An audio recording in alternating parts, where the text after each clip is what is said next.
Hello and good evening. Welcome to PUBG Mobile Pro League South Asia Scrims Season 3. I'm your host for today, Fixes. And we've been going through quite a show with DRS Gaming ruling the charts. And well, we have quite some matches packed up for you tonight as well. But before we get started with the show, allow me to introduce you to my co-analyst and my co-caster. That's gonna be iSuper Johnny. Yeah, thank you for the warm welcome. And as you said, DRS Gaming yesterday had an amazing run. The consistency they showcased was pretty incredible. But it was those losses in the very second game and a few after that that sort of impacted the standings. Otherwise, they would have been way far ahead of the other racers that we have. Absolutely. And today we will be having 3 matches of a certain group and then 2 more matches. So ACDE will be playing the first 3 matches and then we'll have a new set of teams coming in. But before that, yesterday was all about trials and errors. Whatever mistakes that you made, you have to work out. And we saw a kind of a South Asian domination yesterday. The Pakistani teams are yet to rise, and maybe tonight must be the evening that they have been looking forward to. Well, definitely it takes a little while to get used to a new set of players that you're facing for the first time, and that is, I think, one of the reasons that we see the teams from Pakistan struggle a little bit. But there are other things that they need to get used to as well. Yeah, certainly. They certainly have to get used to a lot of different things that we had talked about yesterday. But right now, let's take a look at what's on the line. What are these teams fighting for? The prize pool. And, well, total prize pool sums up to $4,000. The first position receiving $2,500. Second position gets $1,000. And the third position gets $500. That's quite some money. But it's not just about the money that's on the line. It's also about honing your skills and mastering them when the real league starts off. Exactly. I mean, we were talking about getting used to the set of players, getting used to their play style, and reading their strategies, reading how they perform in team fights, how they rotate, how do the teams like to play their early game stages. Because if you're not able to do that, you're going to have a lot of trouble when the actual PMPL starts. Scrims are for practices, and you need to practice as hard as you can. You need to study as much as you can on your opponents to make sure that when you are in the actual event, there are no mistakes happening. Yeah, absolutely. You cannot really make any more mistakes once the league starts off. But this time we have something new in the PMPL. That is our points distribution, which played a very, very instrumental role in deciding how the teams fared out in terms of positionings. But talk about the first position. They get 15 points. Second gets 12. Third gets 10. Fourth gets 8, and so on. It reduces, and 8 to 12 get that 1 point. But what's really, really disappointing for the teams that will be coming 13 to 16 is that they will be getting 0 point. But what still remains constant is that for every single kill, you have that 1 point. And that's going to result in a really aggressive playstyle coming in from all the teams. We saw that yesterday. Apart from Vikendi, all the matches were pretty intense. The action, as soon as you saw someone, you would instantly go for that kill, because you know that kill points are going to matter for a lot if you're not finishing high enough every single game. If you're not in the top 3, then getting at least 6 to 7 kills in every single game is going to be really, really crucial. Yeah, absolutely. Every single kill is going to be very, very detrimental for all these squads while they are playing the matches. But right now, let's take a look at the squad list. The teams that have been formed in groups. And starting along with Group A, we have CZxHIGHVOLTAGE that were also very, very amazing. Following them up will be Stalwart Esports, FutureStation, and R3D Esports. Yeah, that is Group A, but moving on in Group B, we have Team T2KSG, then we have PAINxELMT, INES, and Venom Legends. In Group C, also, we have 4 interesting names: Team Bablu, VTNxJyanMaara, A1 Esports, and DEADEYES Guy.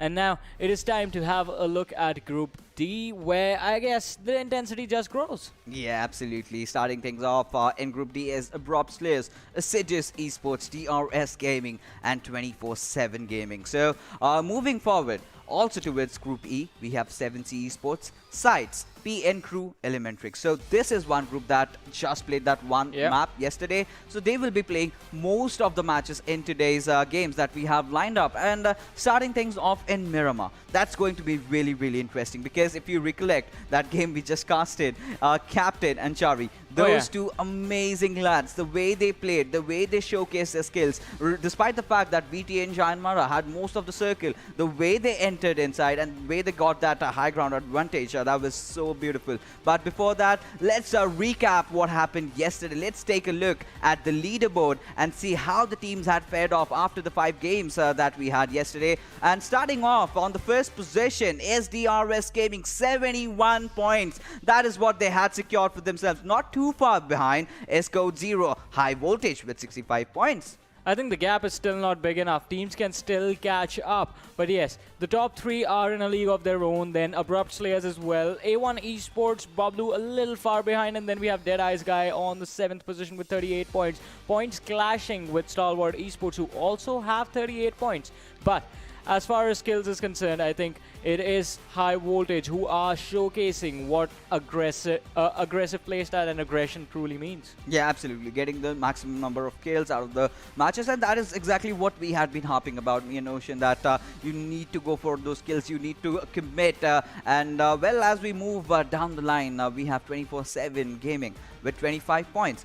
Venom Legends there with 23 points. FutureStation with 21, and so on. But there are a few teams that really need to wake up to the senses because already 4 games have been gone. And we'll talk about Assiduous Esports. 5 games and 9 points is certainly not acceptable at this point, at this junction that you've come across. You did make your mistakes. It's forgivable. Today, try to improvise. Try to work on the mistakes that you committed yesterday and try not to do that. And maybe like I always keep suggesting, try to go in for those pushes, try to commit for those fights. I think they need to figure out how to take fights first, because they had 5 games played and 5 kill points. That means an average of 1 kill in every single game. That's not going to do the trick unless you get that 1 kill and you get the chicken dinner as well.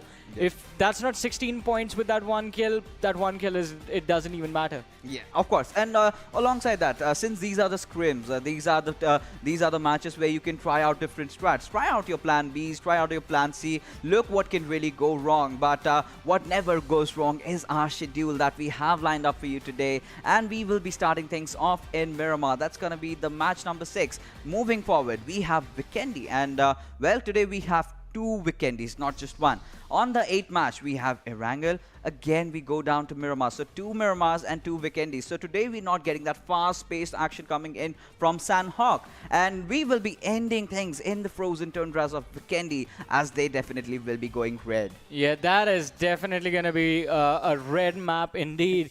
But not in the early stages. Not in the early stages. This is going to be towards the end, after the 26-minute mark, where the fights actually start to take place. But also an interesting thing, no Sandhawk, so not any fast-paced action, but we are going to get some action indeed. Yes, we certainly are going to get our actions packed up for you guys, as the first map of today's evening has already started. Ladies and gentlemen, let's just head into it, as the flight trajectory is moving all the way from El Pozo towards Tierra Bronca. So talking about the flight path trajectory, it's kind of a northernish flight path, and teams that would love to land all the way down south are going to have a bit of a trouble finding all those vehicles. And Miramar, we have always been discussing about it.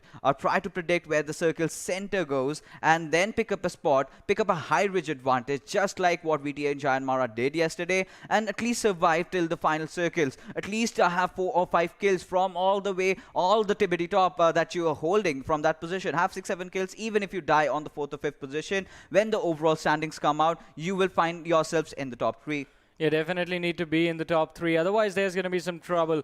Also, as you said, yes, teams going towards the southern side, teams heading towards Los Leones, Impala, they are going to have some trouble. Vehicles are going to be really crucial. But on Miramar, you need to make sure that you are getting those smokes as well. The utility is going to be important. If you get into a team fight, if you get caught off guard, being able to survive becomes the most important thing. But right now, we do see the players from High Voltage landing on the extreme western edge of the map. Team Bablu, we know where they are going to go. They are going to go towards the location of Del Mar. DRS Gaming, they are going to drop down to Monte Nuevo, and the plane path was on the northern side of the map. The circle goes on the southern side.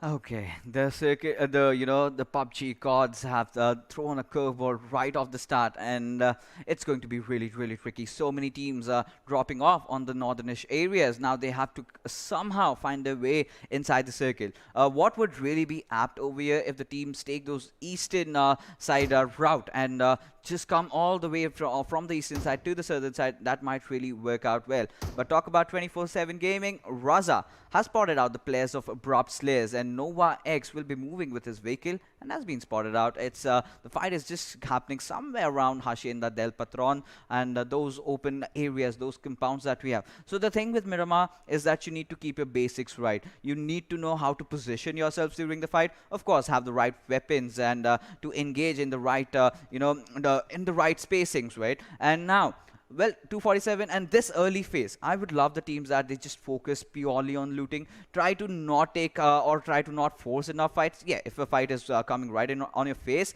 take it. But otherwise, utilize this time. Take enough smokes and utilities for yourself, because it all comes down to that one fight. If you take that one fight, then maybe you have a slight chance of looting, because in those final circles you do not get that spacing in because well, talk about early fights, it has already started. PN Cruz, Mr. Boro, has already been taken down. Yeah, and this is going to be a troublesome situation for the team to deal with. Sandesh, we do see him heading towards the direction of his fallen comrade. He's going to try and protect him, and so will Ayush, but they need to be careful, because if they are not, they're going to be caught off guard completely out in the open. Poison is trying to take the third-person perspective, standing on the edge of the window. He's going to try and spot out one of his opponents at least, because in this situation, in this factory area, you're going to be completely unaware from where the shots are coming from, and you need to be really, really careful. You might be running out in the open, you think no one's there, and there's going to be that one lad standing close to the window, using the advantage of having the TPP. Oh, with the red dot as well, the spray with the AKM red dot on Ayush. He goes down, and PN Crew, the situation that was bad just got a lot worse. Yeah, I mean, both the teammates spotting him down. He was taken down with an SLR over there. And now Team Stalwarts can actually commit in this particular fight. They've got those 2 knocks that they've wanted. They know that the enemies are rattled right now. And Malik has already, made his mark over there. He's already, flanking from the left-hand angle. And he'll get a clear sight with the way he's pushing in. And now Poison somehow has to fend off the push that will be coming in from the players of Stalwart. So they did get one chicken dinner yesterday, but that was not enough. They need to get a lot more after that. And we know this is a squad that has a lot of potential for themselves. And Poison, his position is not yet revealed. If Morte makes some kind of, some overstepping out there, I think he might just get punished. But UMP in Miramar, oh my God, that might just hurt him. Well, that might just hurt him, unless, so there's this one scenario in which this works out. If the opponents just get a little too cocky and they decide to push him, close ranges UMP, it works out, right? But on the other side, Sandesh has been taken down as well, so PN Crew, they are going to be in trouble. Poison, it looks like he's going to get charged upon from the backlines. Malik finishes off Sandesh. 2 versus 4 situation for the players of PN Crew, and they don't realize this, but they are being surrounded right now. Yeah, certainly. They are surrounded, and I feel it's game over for PN Crew unless and until they pull off something magical from the sleeves. And Poison just giving that small pixel of his outfit visible. Blade exactly knows the route that he's taken. Now they have done something really, really disastrous, that is get inside the cover. Now if Team Stalwarts have those grenades for themselves, they can easily make an entry in. Poison already taking a bit of a chip damage from it, and Morte has already pushed in. Blade, he is also chiming in alongside his teammate. The spray goes in, and well, Stalwarts, they have an easy time taking down the players of PN Crew, and they get eliminated at the 15th position. That is definitely gonna hurt them.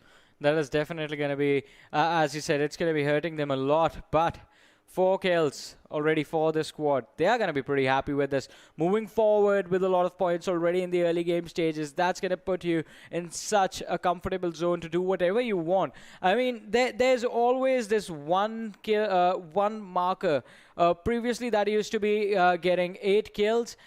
You get 8 kills in the earlier point system. You were basically free to do whatever you want in whatever team fight. Doesn't matter if you finish third. Having 8 kills is just going to put you really far up ahead on top of a lot of teams. In the new point system, I think it's still going to be somewhere around 7 or 8 kills. Yeah, you need to rack up those kills for sure if you need to ensure good points for yourself. But, talk about this team, Assiduous Esports. Well, they've not had the kind of a start that they had planned for themselves. But it's just scrims, and they are testing themselves out. If they aren't going in for those risky plays, I think I can live with that. But somewhere down the line, they have to step up. And there is a thing about Miramar and those red shining bikes moving along. And Rated, he's being very careful, not trying to pull off any kind of shenanigans out there. He's keeping things simple, just to not take a car. I'll be disappointed. Definitely, definitely. I mean, you are gonna be disappointed a lot, right? You'd rather see the person in a lot of edge. I mean, I get it, right? It is scrims. We are talking about having practice, but you can also goof around a little bit, right? Yeah, The of right course. bike. You know, at the end of the day, why do we all play PUBG Mobile? Because we enjoy this game so much. We have so much fun with it. And yeah, I mean, imagine a situation. You take your bike in, you know there's a compound, there's enemies inside it. Just, you know, hover your bike all the way up top and just take that jump, take those shots. Now, that's quite a good way. Either if it works out, then, you know, we've got your clips, we've got your montages. If it does not, count that as a fail of the day. Yeah, definitely, definitely. But let's talk about this. So, this lad right here has been called quite recently the King of Miramar, on top. Yes. From Team ElementriX all the way to its DEADEYES, a shift. One of the best players, you know, I'm speculating as to what really went wrong. I mean, he was one of the best players of ElementriX, alongside, of course, Pubg, man. He'll always be my favorite. We all love that lad. But, you know, we still have blah, blah, blah. But coming down to the fights that we have in hand for us over here, Abrupt Slayers engaging against the players of DEADEYES. Abrupt Slayers have already lost out on Nova X. And Nova, he was certainly looking lost, right? Right off the start, Raza had also spotted him out, and he was just staying aloof from his team, and now it's hurting them. You know, so right off the start, you lost out one player, now you have to play with 3 players with DEADEYES on the hill slopes. This is a bad situation that Abrupt Slayers have gotten themselves into. Yeah, that is going to be definitely a bad situation for the players and the team. And also, I mean, it is quite interesting to see how they are going to move out of this. Because look at that. Look at how far away they are from the circle. It's completely towards the side of Minas del Valle, Valle del Mar. Los Higos is in the circle, for crying out loud. A lot of the teams are on that northern western area, on the top side of Los Leones, on towards La Triela. So they're going to be coming down together. And they are going to be fighting amongst themselves and the Blue Zone at the same time. Yes. Oh my god, I think we needed Ocean's expertise on this particular circle that has been you know, shaped up for us. I don't think it works on Miramar, because yesterday as well he predicted wrong. Yeah, he just gets those flukes sometimes, and well, it's all right.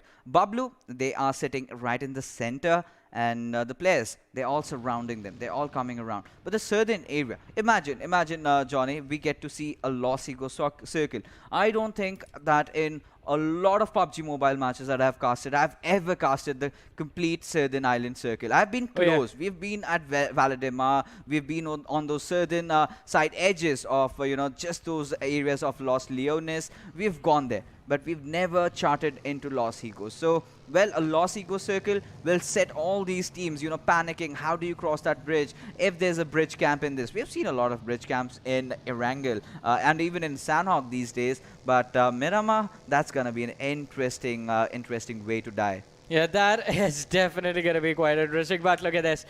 We do have players falling down to the blue zone already. VTNxJyanMaara lose out on one of the lads from their squads. But how do you rotate from this scenario? Because most of the teams are going to be coming in together, right? We did see the huge cluster on the northwestern side of the map as well.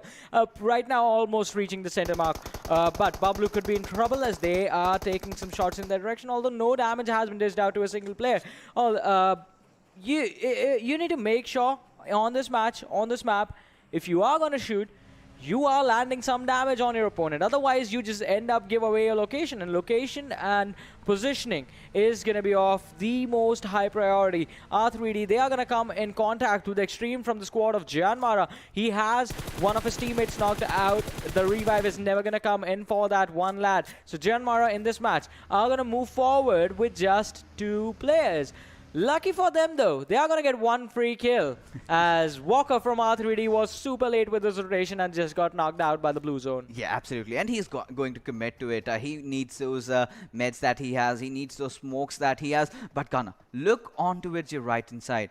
Take the kill and just get the hell out of here, because the more you're going to delay, I think other teams will be already positioned. And maybe, you never know, the players of R3D get in there before you and they start edge camping, and that might go really, really wrong, because Vehicles and Miramar, they are a different love story of their own. And now Abrupt Slayers engaging against Team ElementriX, who played one of their games and could not really outshine. They did take out one squad yesterday, but at the cost of their 3 players. So today, ICE definitely will be on one of the fan favorite teams of Nepal as to how they are going to showcase their skills. And Chari, he's making quite some rotation out there, but Orange will definitely find out Joker and take him down just before he knows it. Heaven, he's going too much out in the open. Chari, he does have to rely on his buggy, and his buggy does not really disappoint him. Had his tires been flat out, it was game over. He would have just skid out and been thrown off his vehicle,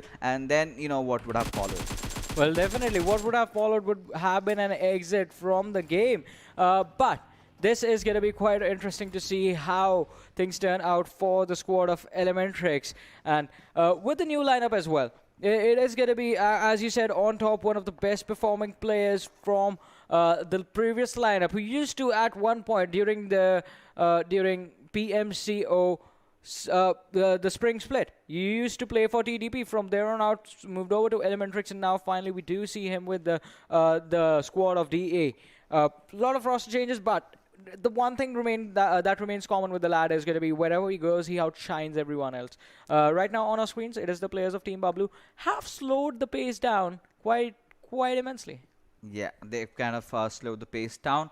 But what I can really observe, Johnny, that we are missing out on one squad. That is Team SCYTES. The winners of the PMCO Pakistan have not been able to make it today into the lobby, and I hope that we get them to see in the next matches to come, because practice is going to be really, really necessary. And we know in these times that we are stuck in, internet has always been an issue. A lot of things, a lot of factors really come in. But I just hope that we get a full lobby so that all these players get an equal opportunity to display and showcase their skills, make your mistakes, look at what can go wrong for you. But talk about Team Bablu.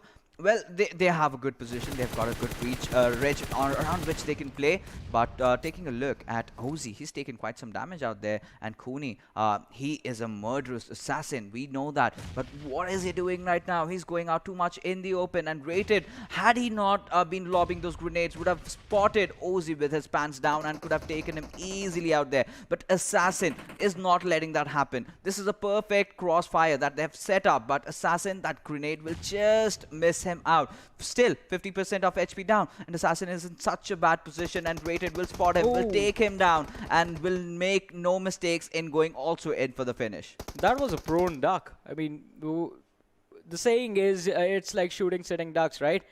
That was a prone down duck. He was prone down. They came up, 2 players against 1, spotted him out in the open, and just bang, the man got knocked. Now, it is going to be up to his teammates that's right behind him to come in and help him out with the revive, which is going to be high risky. But I like this from the players of DE. They are giving respect to their opponents. They are not rushing in, and well, it pays off. They have gotten the elimination. Rate is quite low, so it's going to be important for them to heal up and then re-engage in this fight. Goes back to 100%. The helmet is almost gone, though. Yeah, the helmet is certainly gone over there.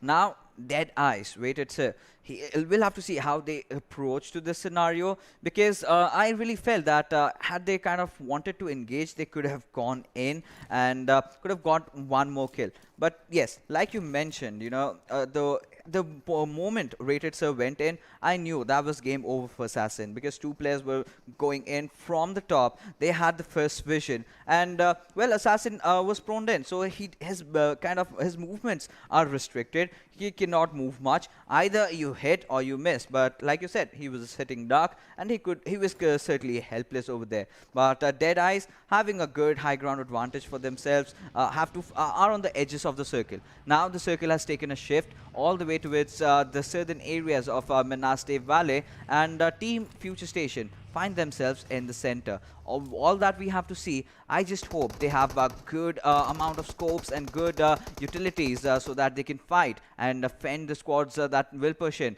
In the meanwhile, Aussie, he was in a no man's land. He went in for scouting and he was punished by the players of FutureStation. Yeah, the punish is definitely going to come in, but how are they going to challenge it?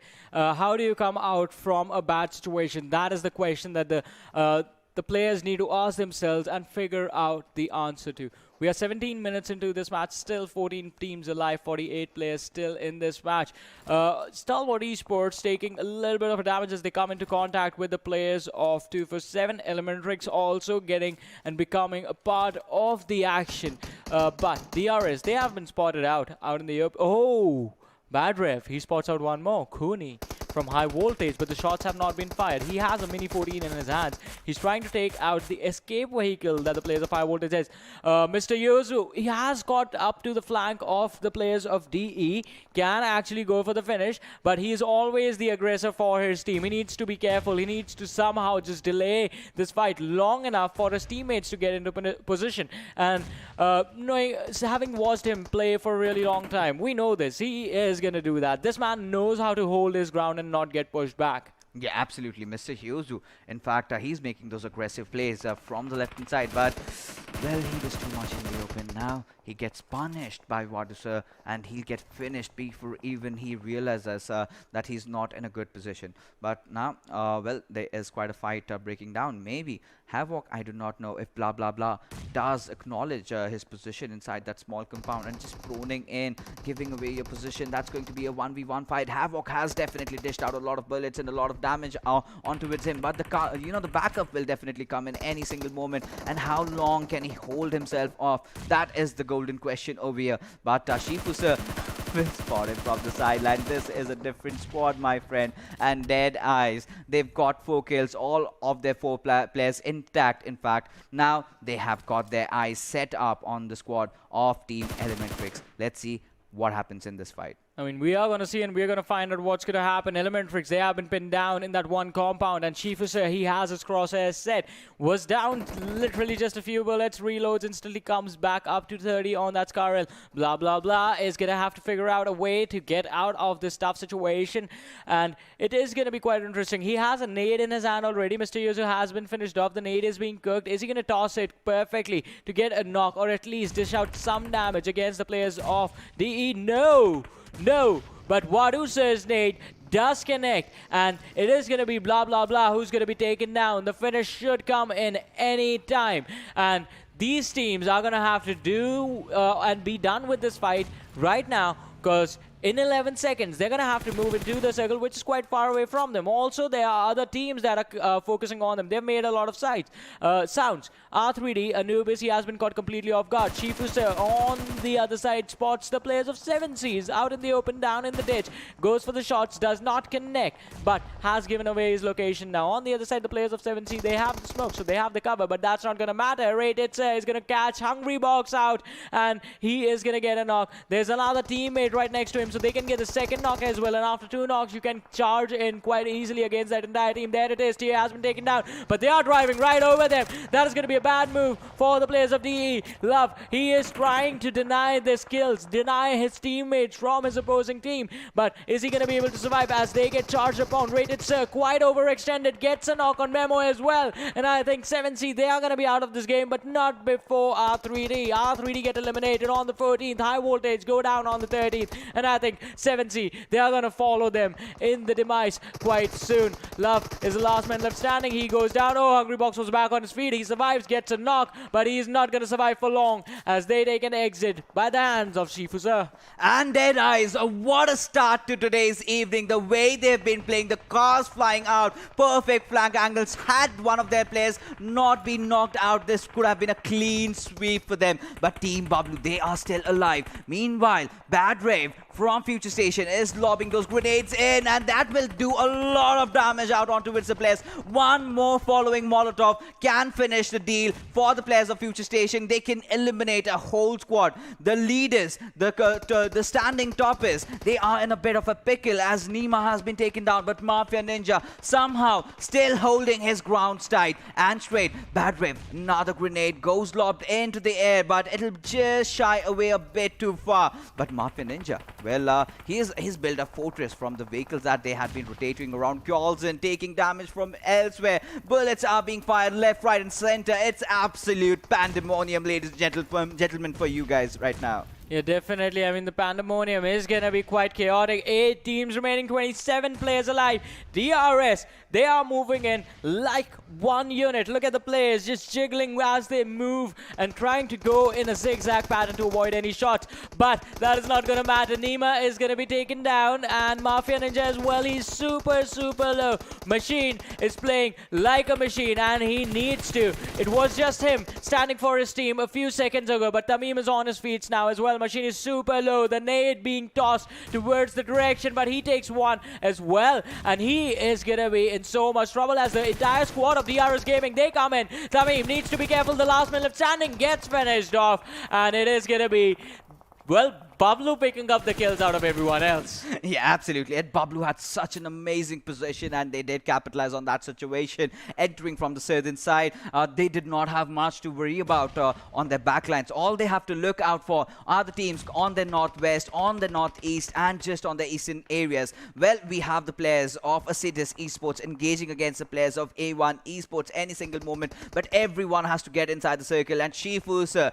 DEADEYES, they are rolling right now. They are getting so much done. They look so well prepared. Sinister, in the meanwhile, has gotten that knock onto with Z1 Crazy, but Sonam has to follow him up. He knows there is a smoke, and that does mean that there are a few enemies. There are a few unwanted people right in front of you, and Sonam has to push in because the blue zone is coming in, and it's closing in. The 6th circle, and now it brings me to the speculation. Why are you going in for the heal battle? Shifu, sir, he's just jumping around, blah, blah, blah, just surviving over there, somehow keeping his squad alive, last member surviving, and he might be that snake, he might be that pet viper in the deserts over here that bites down the squads of DEADEYES, or maybe a few more. But Wadu sir will take down Nima in the process, and the rush comes in onto it. Shoykot as he gets that first knock, but will not get that second, as Shanul, he looks to be right in the game as he gets that final kill and will be going in for the revive onto his teammate. Well, definitely, but ElementriX, they get eliminated on the 6th spot as well. 5 teams remaining, 16 players still alive. Khan from 247 has a Molotov in his hand,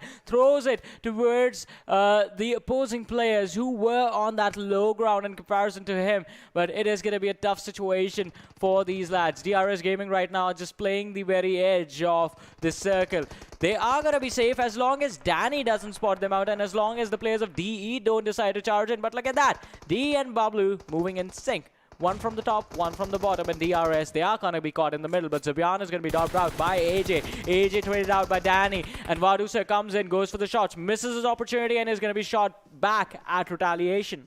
Yeah, absolutely. And Shifu, he is marching in. They've got 8 kills already. Wadusa has taken quite some damage out there. Mafia Ninja's kill has been confirmed by the players of Team Bablu. Team Bablu, they are looking to get back into action. And Team 247, Khan had quite some spray loaded onto it from his M4, but he will get traded off. Now, Raza has to go in for the smoke. I do not know if that's necessary because they've got that ridge advantage for themselves. And Shifu, he knows that the players of 247, they're right in front of him. He's inside the circle. He's safe for now. He just has to fend off the push. And what a good area. What good cover he's got. Northern side, you have that huge rock. On the eastern side, you've got those ridges saving you. But I would highly recommend and highly suggest for Shifu not to fire the shots out right now. Just find your enemies when they're trying to close in and then take them down, as Gyalzen will be taking down Donnie. Pikachu, in fact, going in for the trade-in. Team DRS, they're in a lot of trouble right now. Nima barely surviving with a sliver of HP onto him. still inside the smoke over there.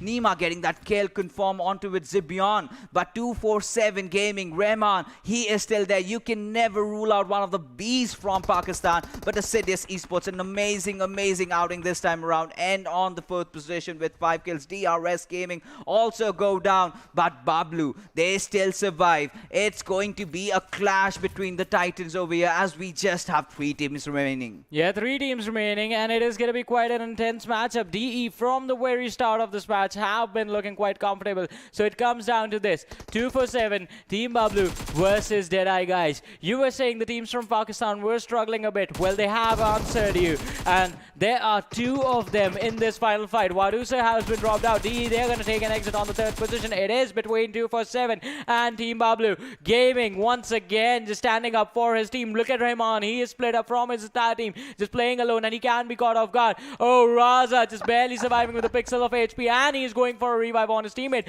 1 good nade, and both of them are going to be out of this match. Yeah, and absolutely. Teen Wolf, his position has been compromised, but Rahman, he's doing so much as the players of Team Bablu are pushing on towards him. How is Rahman gonna fend off this push against himself? Is Rahman going to go on the aggressive side? Only time is gonna tell as Teen Wolf gets that 1 pick off onto its Gaming with his Groves out there. But Rahman, he has slowly but definitely cooked up that grenade, but it was an overcooked grenade blasting out just before getting delivered onto the players of Team Bablu. The second grenade goes in, that also misses out as Pikachu is going in for the disengage. But right now, the players of 247, they are looking very vigilant. Now Pikachu roaming out all in the open. He might just get spotted down. The players of 247, they do not have enough heals on themselves. How are they gonna get this fight for themselves? Rahman has to play a very instrumental role on the flanking angle. Well, Rahman has been spotted. Pikachu is going in for the spray. 6 kills for Team Bablu, and Bablu versus 247. This is a rivalry that has been going from quite some time.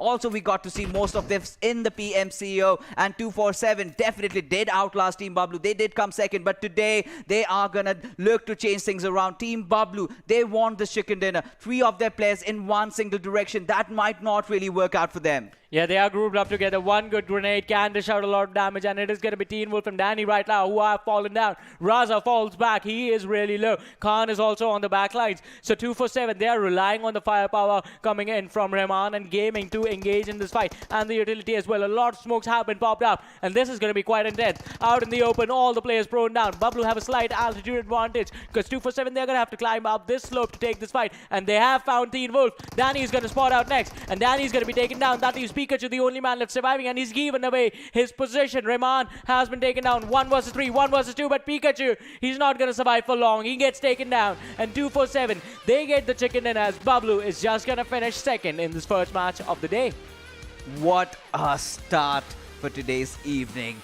Team 247. What an amazing gameplay by them. And I think in that last fight, it was Rahman. Of course, Raza also did whatever he could. Khan was also there for his team. Every single player did what they were supposed to do over there. But, having that flank angle and the constant pressure onto it, the players of Team Bablu, I think that is what kind of broke them down. They could not really focus in one direction. They could not really commit to one particular side. And what was the mistake from Team Bablu? Definitely, there was those 3 players just alive. Had one of their players been on the flank angle like Rahman did, things could have been different. But I loved, talk about the MVP. We'll get the MVP right on our screens right now. But according to me, I really felt that the circle was the MVP this time around. Yeah, the circle was actually pretty much the MVP. But Rahman from 247 is going to be our MVP based on his stats. 5 kills, 27 minute 19 second of survival time, 750 damage, 8.11 kilometers traveled. Yeah, and that's a pretty impressive performance. I love the way the circle shifted. It was right on Team FutureStation for a second, and the next moment it goes all the way towards the eastern side, giving enough room and enough avenues for the players of Team Bablu and 247 to get in, get themselves a good position. They fend off every single team that had come on their faces. But there is one team that I would really put over here, that is Team Deadeyes. Right from the start, we did see them in action, and every single fight, they were just there. Yeah, and they performed like phenomenally in this Yes. fight. Every time they were in a fight, most of them did survive. I mean, towards the end is where they sort of flustered, and that is because they got sandwiched. Yeah, they certainly got sandwiched, but Team DRS, they're still, clinched on to being the consistent team out here. I'm certain when the, overall standings come out, that will be reflected over there. But now, let's take a look on the top players that will be joining Rehman in the list. And, well, we do have the players of Deadeyes, and that's going to be Shifu, sir, followed by Wadu, sir. And then we have the players of Stalwart, Skashuf, getting those 3 kills. That was also very instrumental, but there you go. Raza also chiming in alongside his teammate Rehman, doing a lot of job ensuring that they get this winner chicken dinner. It was so close for Bablu yet again, but still 247 Gaming did outplay them. Yeah, definitely. I mean, 247 Gaming put up an amazing performance in this match, especially to close it out. They were relying on the fact that, hey, we'll push together, we'll have the numbers advantage, and the objective was just to get the trades down. Bablu being split up, it was quite easy to overpower them. And yeah, and even the players of 247 Gaming did have that small high ground advantage. Yeah. Definitely, they got traded off with Raza, but still, they managed to dish out enough damage. But right now, let's take a look at the match summary, and let's take a look at the numbers of smokes and grenades. 279. Boy, oh boy, Ocean must be definitely happy. Yeah, I hope he's happy, but a lot of utilities being used, out of which only 3 grenade kills we got to see. Airdrops being looted too. We did see the Groza in the action on the kill feed. Total kills is going to be 54, out of which we had 66 knocks. So good conversion ratio over there. Yeah, a very good conversion ratio provided the kind of circle that we had. We did see a lot of engagements coming in those late mid segments. This time, however, the circle is not like the general Miramar that we see. Usually, it's all about that one team holding that hill area, then taking out the remainder of the squads. This time, the circle kind of ended on some even footing. You did not have those huge ridges, but yeah, we did have okayish ridges around which you could have played. It all came down to which team was positioned over there before the other teams, which team was ready for those third parties coming in, how they had built up those fortresses around with their vehicles. We've been talking about this. Vehicles were so instrumental, and here also we did get to see that. Vehicles will definitely take you into the final circle, but how you survive, that completely comes down to you. How you utilize the smokes. The increase in the number of smokes and grenades definitely made me and Johnny happy over there, because that is what we have been talking about. That's what we have been wanting, because at such a high competitive level,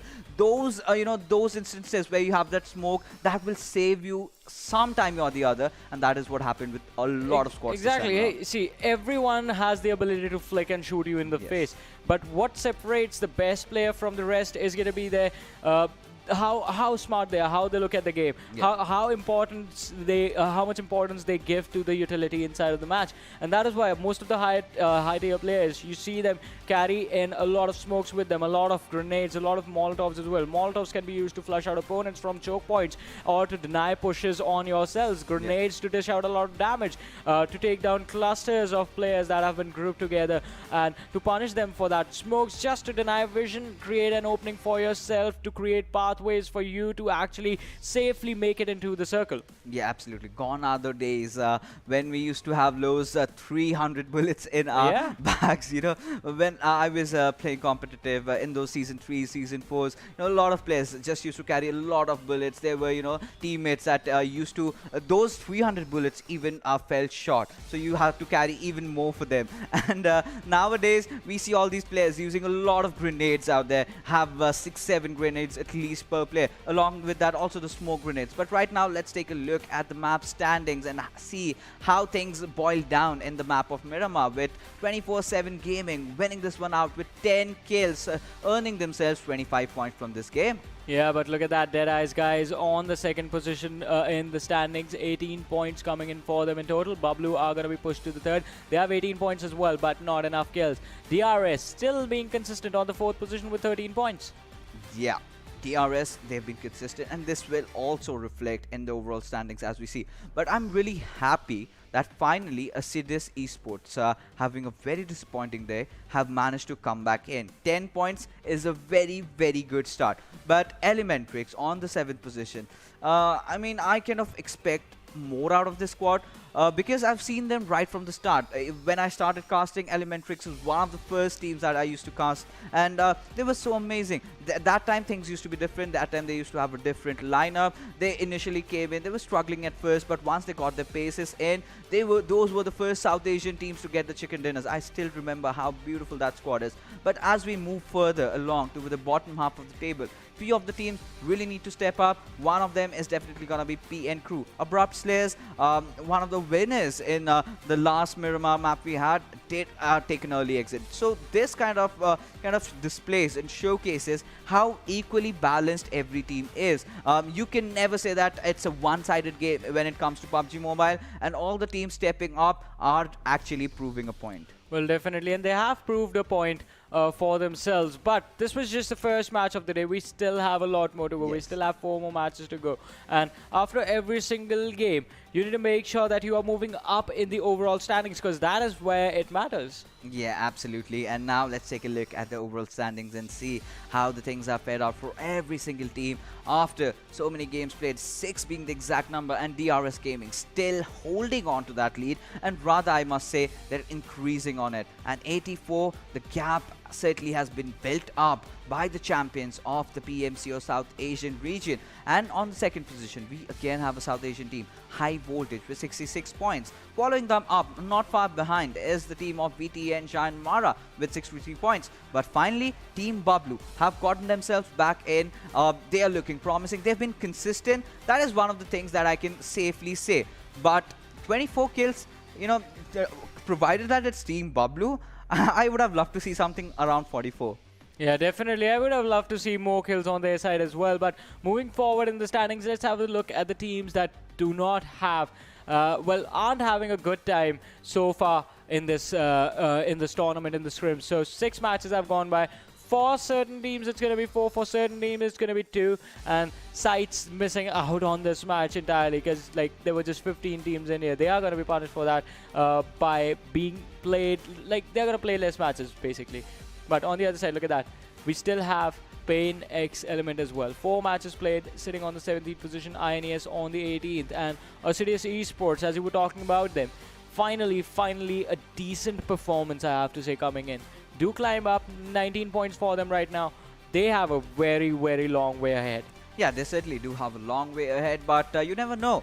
You know, if they keep on being consistent like they were in this particular game, and by the end of the day, I pretty much assume that they will get themselves in the top 8 at least. But right now, what we are going to do is go on a short little break, as when we will get back in, we will have action coming in for you from Miramar.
Hello everyone and welcome back to PUBG Pro League Scrims Season 3 South Asia. My name is Oshin Sharma. I was not here for the first segment. Yeah, I want to introduce him, but well, he did it for his own self. This is Varun Subajani John. And so first game, man, Miramar and Pakistan region. South Asia, but Pakistan region. They outshined. Yeah, they outshined themselves, and as Fixer said before we started the day, we weren't seeing all of the teams perform.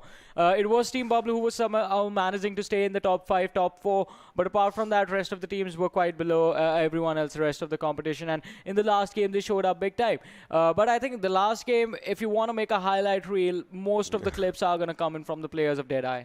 Yeah, Deadeye guys, they did amazing, but well, apart from all those things, talking about yesterday and today, DRS Gaming was one that was, just dominating yesterday. So today, it starts with Team Bablu on second, not on the first. And then, once again, if you're talking 247, just taking that win. So how do you see today for Pakistan teams? I think they are doing really well. It takes them a while to adjust. We have seen that during while casting the matches of the region. And this time as well, I think they took their time yesterday, have adjusted to the playstyle of the South Asian teams. And now they are finally able to step into those fights and step into the action and outshine and outperform the opponents. It does take them a while. Also, why am I saying most? Almost every single team coming in from Pakistan has had major roster changes. Well, talking about roster changes, there was in JyanMaara, I remember VTNxJyanMaara, there used to be a player known as Nang, and right now he's in ElementriX. And good people in the chat say, it's your birthday today, so man, happy birthday. Happy birthday, and we wish you all the success, and we wish you get a chicken dinner as well. Yeah, I wish I could beat him in pool.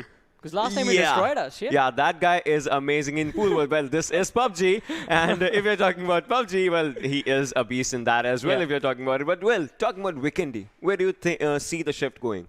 I hope it's going to be on the southern side, because, I mean, I keep asking for a castle circle, but that is never going to happen. It's been months. It's been more than 8 months. I want a castle circle. Please, the gods of PUBG. The gods of PUBG, please give him that. Last time we saw it in Pakistan also, right? Yeah. Remember, we saw it was so close, but then it went out at the very last moment. Yeah, the southern side of Castle. But well, one more thing about Nang, you don't know about it. Yeah. Me and he were having a conversation today, and that guy is a very good singer as well. Let's see if he sings Chicken Dinner song today in the map of Vikendi, in which we are going to be going really soon. And as we'll be going through it, why don't you just guide us through the flight path? Yeah, so the trajectory starts from, well, the western side of Dino Park and goes all the way towards Sport area. So this is the western side swinging trajectory. The eastern parts are going to be off guard for the players. So if you want to go towards Strevno, Peshkova or Kantra, it's going to be quite tricky for you to reach there. But teams landing towards Dobro Mesto, teams landing towards Skrichas, Goroka, those are going to be easy drop locations to be. Yesterday, we did see the circle on the southern side of the map, wherein it was towards Volnova, where the final fight handed. Today, we are going to see where is this map going to take us. Because there used to be a time, long time ago, in a land far, far away, where Vikendi used to have a lot of water circles. Now that's gone. Now it's in Erangel. Long time ago, in a map far away, you can see, when Vikendi actually... No, it kind of shifted towards the Erangel side. But, well, for now, we'll be seeing Erangel pretty soon. But no, all right, so this circle looks good, right? Tell me about this. You wanted to see a bit of water? No castle, though. I wouldn't give you that. But, well, Krichas is kind of a good area.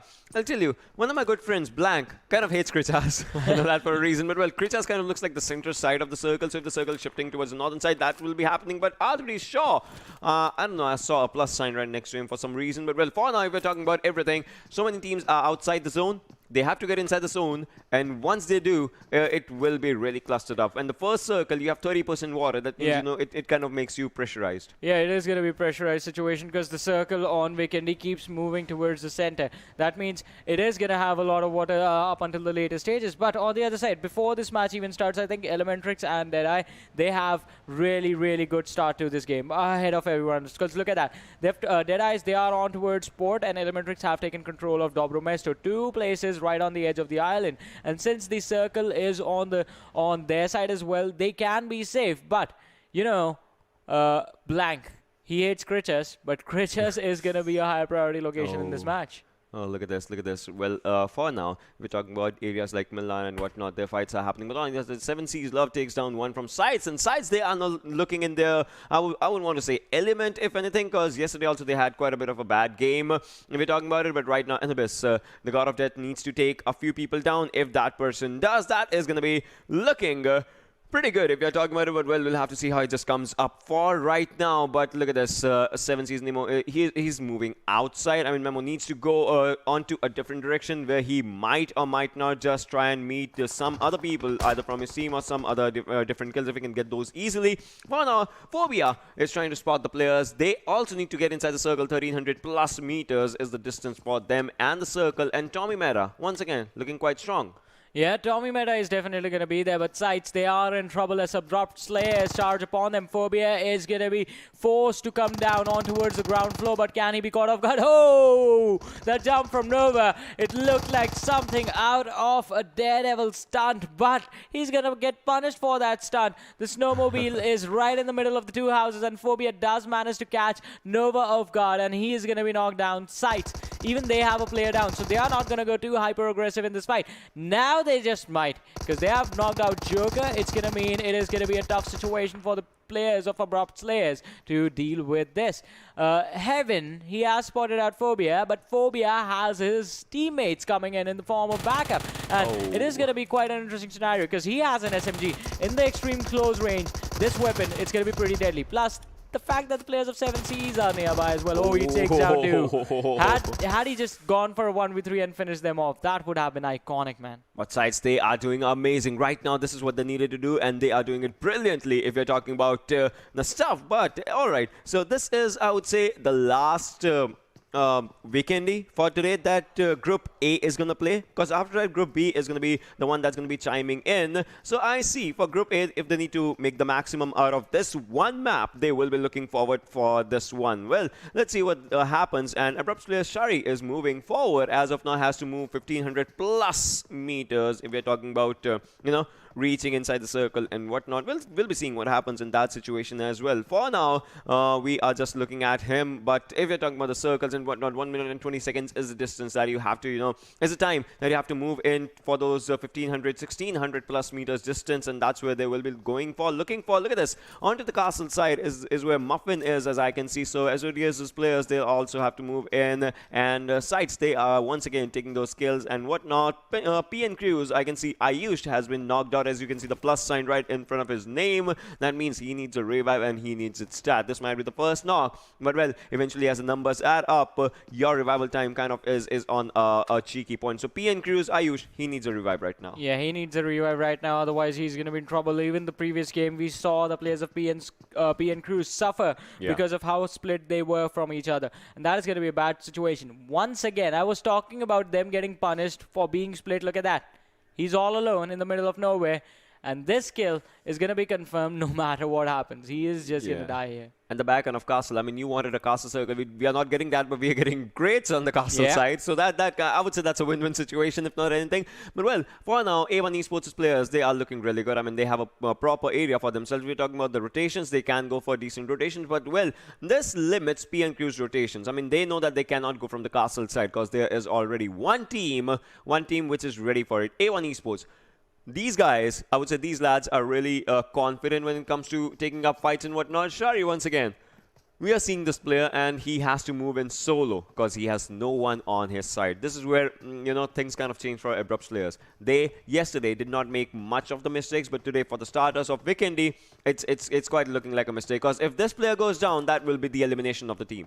Yeah, definitely. I mean, just one lad surviving for the team that had, well, iconic play on the first game I casted yesterday. That was Miramar matchup. Oh, yeah. And it was amazing. But today, in Vikendi, they mess up, and they mess up big time. Chari, he just needs to keep his head down. He just needs to, like, I think go to Krichas, find a house, and just, like, get that house in your name.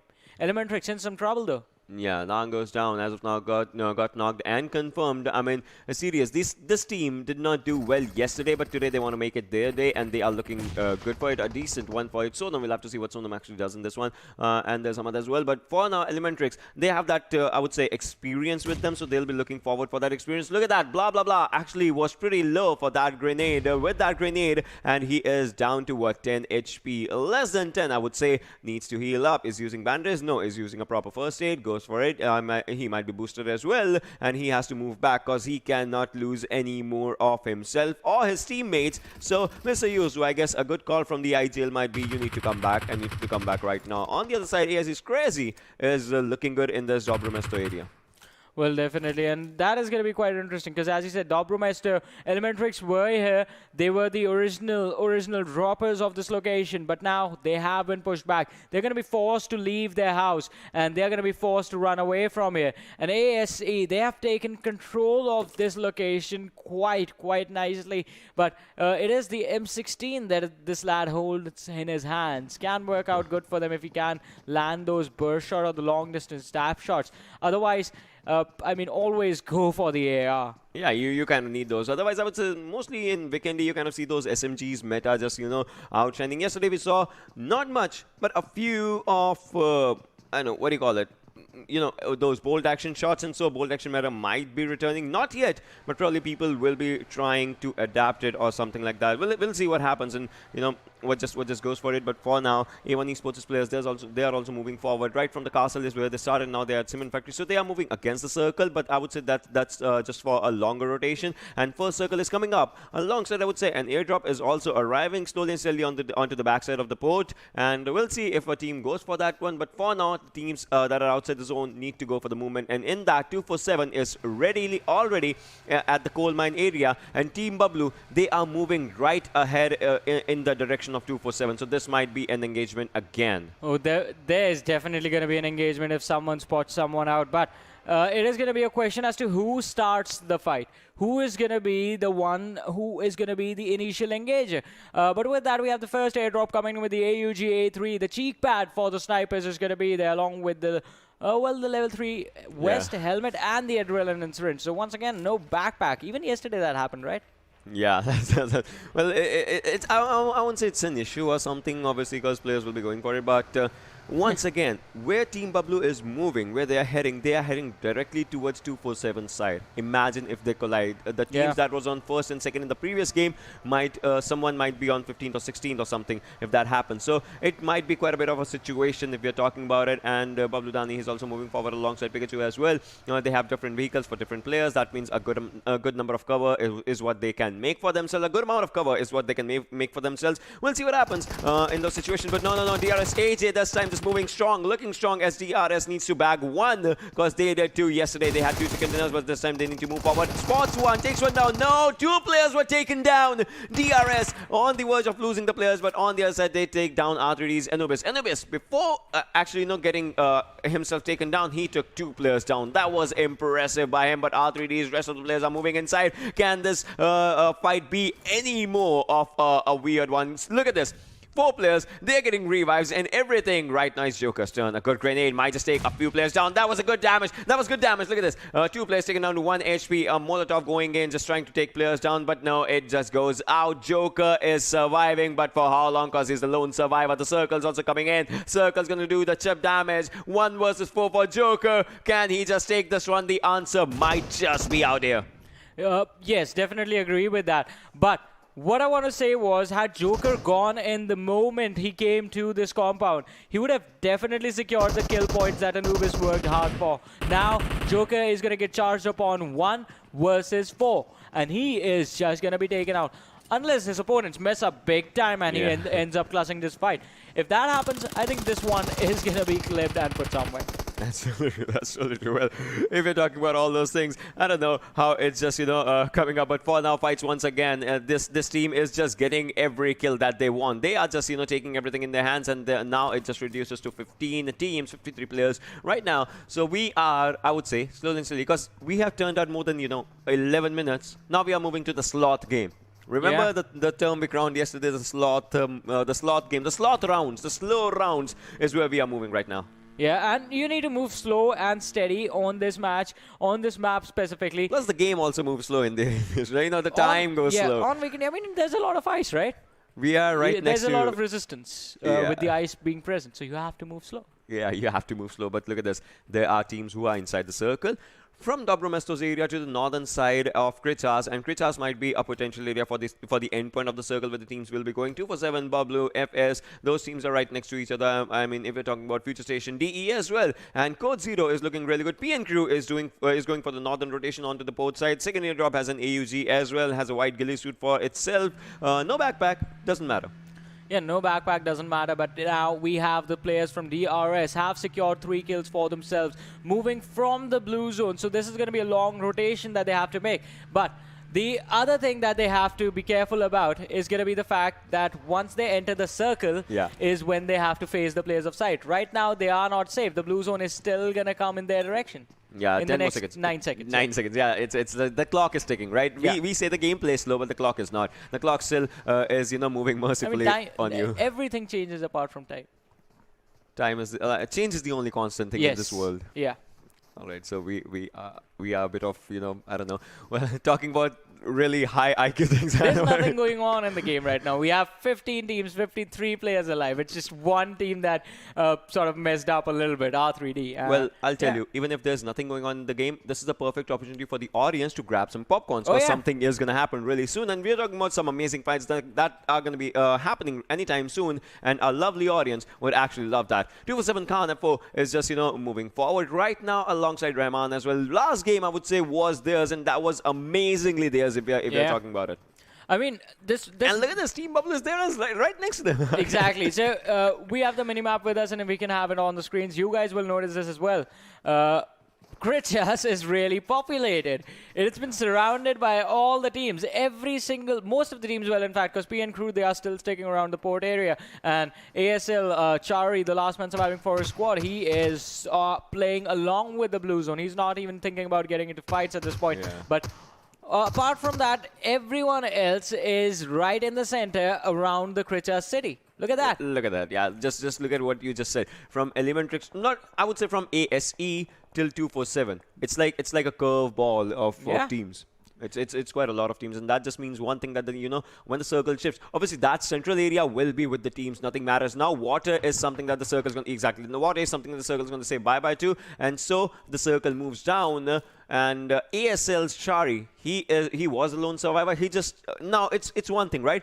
Previously, with the previous point system, we used to say you should not be the first team to get eliminated. Even if you are, you can stay till 11 to 16, right? Because you used to get 1 point. Now we can just say you should not be in 13 to 16, because then you get 0 points. And ASL Shari is the lone survivor. He should not be at that area. If he goes down, the team goes down. The team gets 0 points, just like happened with R3D right now as we are talking. Well, on the other side, STEFS is out here. As you can see, one of the highest grosses teams out there, one of the best teams, if I have to say, from Pakistan region. They are looking really strong, but they have 7C right in front of them. Yeah, 7C, and it's just... So right now is going to be the opportunity where STE can actually go for the engagement, because it's just one player of the 7C right next to their compound. Once the rest of the players, once Fear, once Kashuf, once all those other players actually make their way to this compound, it's going to be a battle that they're going to have to fight to survive. But let's see how this one turns out. Love is going to spot out one. He takes down one. And Memo is going to get another knock for his team. So STE already being pushed down. And they are going to be able to...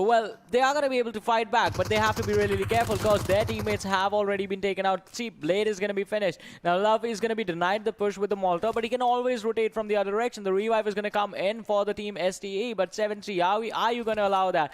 Or just one good grenade is actually going to finish the other two players, and then Malik is going to be the last man surviving. So, Love used an extra smoke. I would say there was a smoke, but he should go...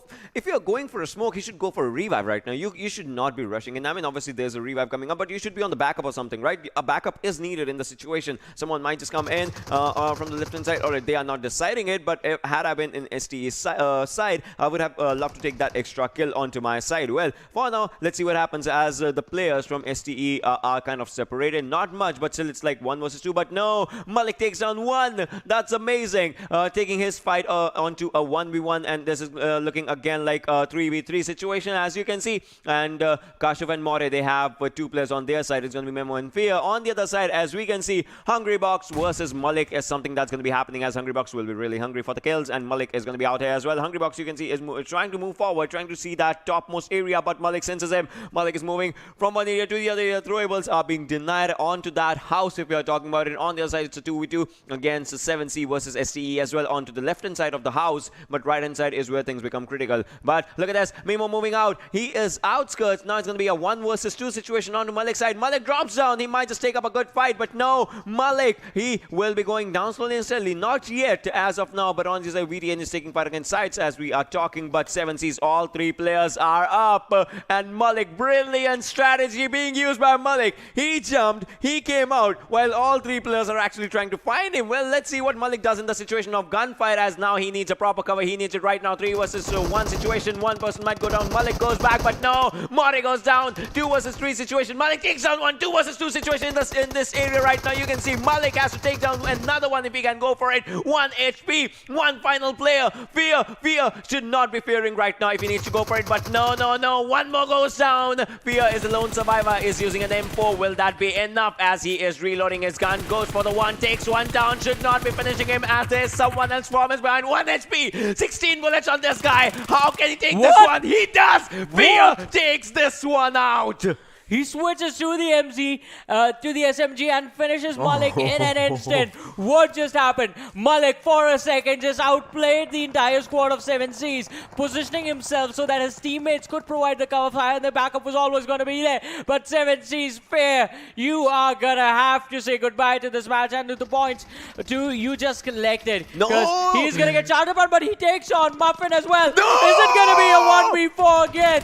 Fair, he has the HP as well. He moves back. 1 versus 2 situation. It was a 1v4. Spots out 1 more. Is the damage going to be enough? No! He is barely surviving. He has spotted and taken his opponent solo. Yet another round. 1v3. And just 1 more player remains. Another clutch.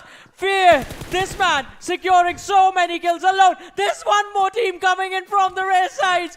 How long can you go? How many fights can you clutch? And there is this. The points slowly and steadily coming into him, because the last man for the squad ASE is just going to be forced to run away. You came here, you have to run away now. You saw 1v3, I saw 1v5 happening. That's one thing that happened. This guy alone took down so many teams all by himself, man. 7C Sphere, he needs to spot some more players if he wants. This guy is hungry. This guy is hungry for the kills. This guy is hungry for everything, the way he is doing stuff. But no, not anymore, as 7Cs gets eliminated. Finally, DRS gets this one. But man, what a fight. I don't think it matters that he died. He secured 5 points for his team all alone, taking down 2 players first from a different squad, and then he gets charged upon. He was all alone, he gets charged upon, and he still does a 1v3. Well, the 4th player ran away. Not his fault. Couldn't do anything about it. Doesn't that matter. guy was quite far away. Doesn't matter. It was still a clutch. The guy was like, hey, I have gun. I can use it. Yeah. And he's like, wait, I'll show you. And he took down 3 players from the other team. I mean, he almost wiped out the squad. Had he just run out, he would have like wiped up the entire squad again. The next circle shift is going to be coming up really soon. Team Bablu right at the center of the circle. Look at the circle shifting towards the Kritzas' inside as we were talking. Now, Team Bablu, A1 Esports, if you're talking about FSR inside the zone. Rest of the other teams have to get in. DE as well inside the zone side. It's kind of at the edge of the zone if you're talking about it. They might just take down VTN if an engagement happens. But for now, ASL Shari again surviving. 3 teams got eliminated, but for now Shari, he is staying away from the fight and staying low. Yeah, he needs to stay low. He's the last player for his team, and so is well the player from ASE. They are playing along with each other. Yeah. They can like rotate with each other. Hey, what are you doing, buddy? I'm just gonna copy off your paper. Yeah, I'm just going to copy off a paper, but you know, there's only 1 person who gets first position. The other one will have to go to the second one if they keep on copying. Hey, just change it a little. Can I copy your homework? Yes, just change it a little. Just change it a little. And what happens? I get first, you get second. We'll see what happens. Well, for now, but how the situation has just panned out, man. I'm still not over what 7C did. I know what just happened. You remember how the slot just woke up. Yeah, the slot just woke up, and you remember how back in Spring Split we used to make fun of ruins on Miramar, and then it actually became a pretty decent place. Yeah. Apart from that, we used to make fun of the water circles on Vikendi. They went away. We miss them now. We were making fun for the last 2 days of how slow the gameplay on Vikendi was. And now Vikendi kind of, just threw us apart by showing one of the best games in those slot times. I would say the slot zones have actually become, the slay zones, if you talk about it. Slot zones just turned up into slay zones, and that's what was happening. A1 Esports is done to take down one player. He takes down one, but well, we'll have to see how it just comes up. As we can see, Cooney going down. Yesterday, Cooney was MVP in Vikendi. Today, this guy just went down. He needs a revival. If it has to go, it will have to happen right now. Ghost, on the other hand, from SCYTES is trying to take down VTN's players because he knows Circle is going to be something of a villain for those people. VTN, they have to fight against Circle because this is going to be the 5th Circle, and 5th Circle means an important one for them. Ghost, look at him trying to take a top TPP. As of now, is fairly behind the wall. He knows if he takes up a jump one more step ahead, he will be climbing the wall onto the danger side. The Iwarusa as well on his G36C is trying to spot the players from ElementriX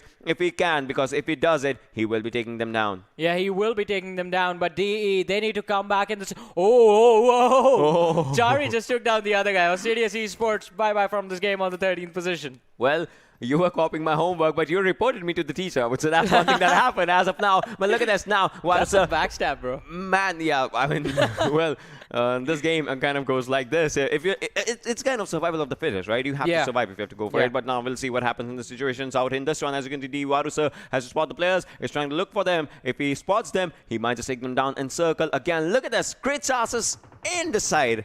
The S of Kritas is kind of the central area, and that's something that way it might happen. Blah blah goes down by Varusa, who was using MP5K with the utmost perfection, if you're talking about it. Now, look at this. Varusa needs to spot another one. If Orange turns himself into a green crate, that ends everything. He has been spotted. Is giving up a revival. 35 more seconds on the clock. One good grenade, Varusa. It can take him down, but Varusa decides to move forward all on his own. He knows revival cancellation will be a critical factor out here. That's what he's looking for. But look at this. One grenade was popped up, but it was on the other side of the wall. Another, this time Molotov is taking down Blah Blah. Blah Blah is being burned. He is being burned. He goes down by the Molotov of Raided, sir. Now it comes down to Orange. What can Orange do in the situation? He needs to stay alive. 8 more seconds and the circle's coming up. The circle, the demon death circle is coming up out here. Another Molotov right back to the backside of Orange. But Orange can spot those people. He goes for a throwable off his own. That's not enough. Orange. Circle is doing bad to you, and you need to move forward. He sees his teammate go down right in front of him, and look at this. CZxHIGHVOLTAGE on the other hand, they also go down. Yeah, this time Vikendi is a little different. It is aggressive. 24 minutes in, we are down to 11 teams already, 32 players alive. And JyanMaara Extreme, he's charging in. His opponents are going to be the players of SCYTES. Razor, he spotted him out. He spotted out Extreme while he was climbing up the slope and has actually tried to go for the knock. But Ghost, his teammate, gets the knock. So, doesn't matter. Same team. You are going to have to secure the points, and you have denied JyanMaara the opportunity to take you out. JyanMaara on the other side, they are not so lucky, as Extreme was the last man for his team. He's going to be taken out, and the squad is going to take an exit. SCYTES with this are going to move forward. And as you said, Ocean, so wonderfully, a couple of seconds ago, the circle was in the middle of nowhere, but no! Steal shots. Perfect spray. Mains ElementriX, they get eliminated on the 10th. Yeah, his spray was so good that it, just took down that final player. And Abrupt Slayers also get eliminated on this situation as we are talking about it. 8 teams, 23 players. Raza might also be the next victim of Steel Shot as we are talking, but now they also need one revival. Kapshi's on the other side of FutureStation as we are talking about this as well. But Poison takes down Steel Shot, and that means Kapshi will be the lone man surviving as of now.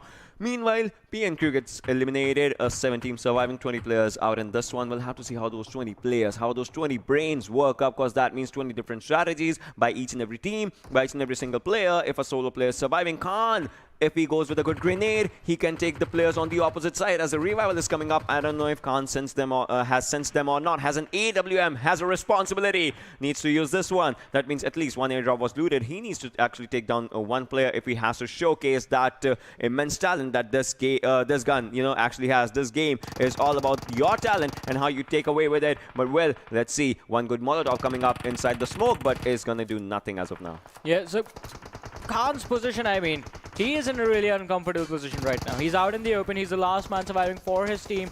But good thing for him, he has the AWM. He spots anyone, he's going to make sure that he secures the point for his team. But right now, DE, they look like they could be in trouble. 2 players have been taken down. It's just 2 players. And out in the open is where these final fights are going to happen. DE, on the minimap, you can say they have taken control of the circle for themselves. But what they thought was going to be the thing that led them to the victory could be the thing that leads them to the demise. Oh no! Sinister burning alive in the Molotov, quite crispy, but just barely managed to avoid it, get out of the damage radius and heals up his HP. But this man is going to be in a lot of trouble. He is all alone. His teammates are quite far away from him. Well, I would say one thing. All right, as of now, you can see the team's names, right? So, yeah. I have been good with zone predictions. You have been good with predicting a team that wins, right? So, if you have to pick up a team, which team do you think has a best chance of winning? Because you can see the circle as well. SCYTES gets eliminated, meanwhile. 6 teams. What do you think is going to happen? Oh, Mafia Ninja also goes down. Yeah, I think this one has to be the game that A1 Esports take, given they need to play the team fight perfectly. They have the numbers, they have the control of the center, they have all 4 players. But on the other side, 247 as well. They are still in this one. Wait, they've been so passive, we did not see their name on the kill feed up until now. Now you can see them because Khan goes again onto the other side of Bablu. That means another thing coming up from the last Miramar. They are just continuing everything from there. Where they ended, that's where they are starting from right now. Steel shot on this area, as you can see, is going to be taking up some fights of his own if he can go for it. We'll have to see how the situations just come up and how it just goes. As you can see, Shoykat has taken one team. Bablu gets eliminated on the other side. This time, A1 Esports not making any mistake. Takes down an entire team of FutureStation. 3 teams remaining. A1 Esports again surviving in the situation, but 247 is also out there. Can they go for a back-to-back chicken dinner? Can they back those chicken dinners for themselves? Khan, you can see, has 3 bullets, has 40 on MP5K. That's a good combination, a different one and a really good one because MP5K is heavily underrated on this map. And obviously AWM, this gun needs no introduction. You can use it anywhere you want to. You'll be getting those kills if you just use it in the right area. On the other side, DRS is also there. DRS still trying to claim back their first position as the one that they knew yesterday. Back-to-back, they had chicken dinners. They are looking for another one in this today's Vikendi game. Let's see how it just comes up. They started the day with chicken dinner yesterday. They ended the day with chicken dinner yesterday. Today, they are going for the second game. This might be theirs. DRS versus 247 versus A1 Esports. This is a very interesting situation, as you can see. Yeah, definitely. It is an interesting situation. Khan has totally been focused on the players of A1 Esports, and they are all right in front of them. He has the AWM in his hands, but he needs to get away. No! The Molotov comes in. Khan, he's going to be forced to step in front of the rock out in the open, and he's going to be finished off. But DRS, they pick up the kill. The final 2 teams remain. A1 Esports, the revive did come in for them. 4 versus 3 situation. AJ is going to be like, what did you say? It's a 4 versus 2 now. Dante has been taken down as well. A1 Esports in a lot of trouble right now. It's just going to be up on the last 2 players to make sure that they get the chicken dinner. Oh, Nima, finally, he's going to be shut out. Now it's going to be up to AJ and Galson to clutch out this fight. More damage being dished out. They know where the players are. The players on A1 Esports, they have a lot of pressure on them. They're going to be forced to move into the circle. That's going to be totally in control of DRS out in the open as well. So there's no way A1 Esports make it in. And my prediction, Ocean, was wrong because DRS, they already have this game in the back. All they have to do is just stand behind the same rock that they were behind and just wait.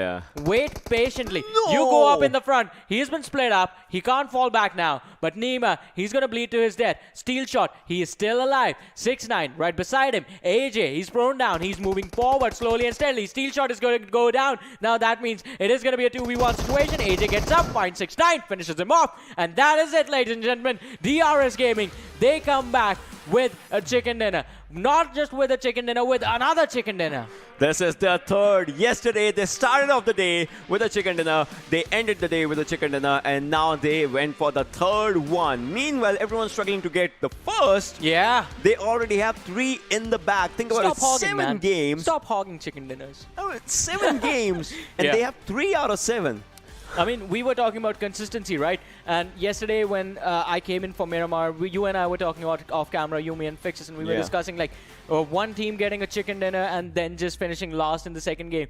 Well, doesn't matter if you finish last. If in the third game you once again finish in the top 3 and then you get end up with 2 chicken dinners by the end of game 5, and next day you start off with the chicken dinner in the second game. Yeah, we'll be talking about that as well. Let's have a look at the MVP as of now to see which player, had amazing performance. Y'all, 7 kills, 29 minutes and 14 seconds of survival time, 690 damage, and 9.54. 9.5 kilometers of distance covered by this one particular lad. And 7 kills.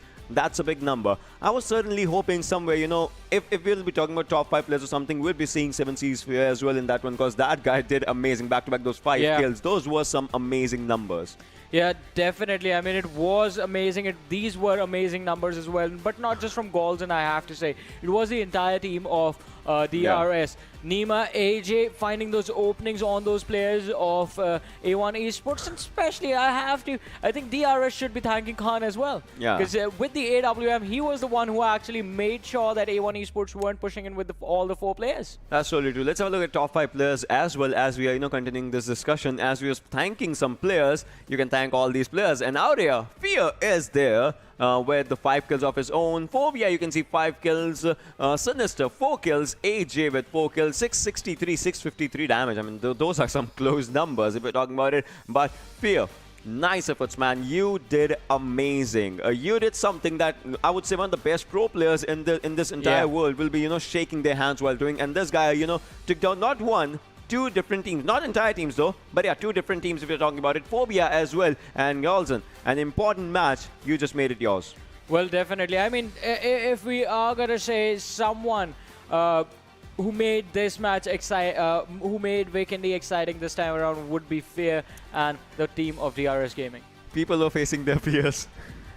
That's the thing. I think his entire concept of being called Fear is you need to fear me. You need to be scared when you come towards me. Yeah. But in that fight as well, I mean, that was an impressive fight. I have to talk about this for a couple of seconds. Because Malik, he, as you were pointing it out, jumping out, coming on the outside of the compounds, that was super important.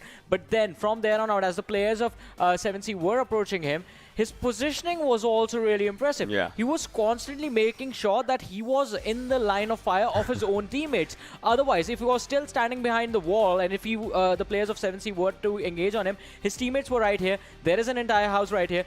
There is no cover fire coming in. And that is something. Positioning yourself in the line of your teammates, in the line of sight of your teammates is super important. And it's something that you need to keep in your mind always during team fights. That's totally true. You need to get kills, you need to use smokes. Let's have a look at the match summary as well, as we are, discussing about all these things, all those minute details. 179 smokes and nades coming up. 2 airdrops looted. One of them had an AWM, 12 headshots, 68 knocks, and 58 kills. So conversion ratio pretty good. Still, I'm looking for vehicle kills, man. Give me that. Yeah, we've been waiting since yesterday. Yesterday we saw 9 grenade kills in just the first match. That was some, quite a bit of a number. But for now, vehicle kills is something that's still 0. I think the first match that we do see a vehicle kill, and it has to be pretty special. We're gonna wait, but I'm talking about teams like DRS. They go for vehicle kills, but they're still inside the vehicle under the water, and then they shoot. Those are their vehicle kills if you're talking about. That doesn't count though. Yeah, that doesn't count. that doesn't count. You have to drive over someone. All right, we're gonna wait for it. Let's see when the teams and the players fulfill our wishes and our audience's wishes. Yeah, drive over someone in game. Yeah, we'll see through those things as well, as we'll be discussing, about the other stats as well. That will be on our screen slowly and steadily, and we are talking about game standings. When we talk about those things, we'll be looking at game standing and seeing, where this particular game of Vikendi takes everyone. 29 14. points. Yeah, I mean 15, 12, 10. Sites, 2 placement points. Yeah, 2 9 placement. kills. And 7Cs, 8 kills. 0 placement. This is where, I would say maximally this point system is skill oriented. This is where it is. If you don't take kills, you're not surviving there for too long. I mean, obviously, you're not surviving there for too long. But if you don't take kills, you are not in those charts where you need to show yourself. Well, definitely. And along with that, I have to say one thing. This new point system also really, really, really rewards you for being consistent.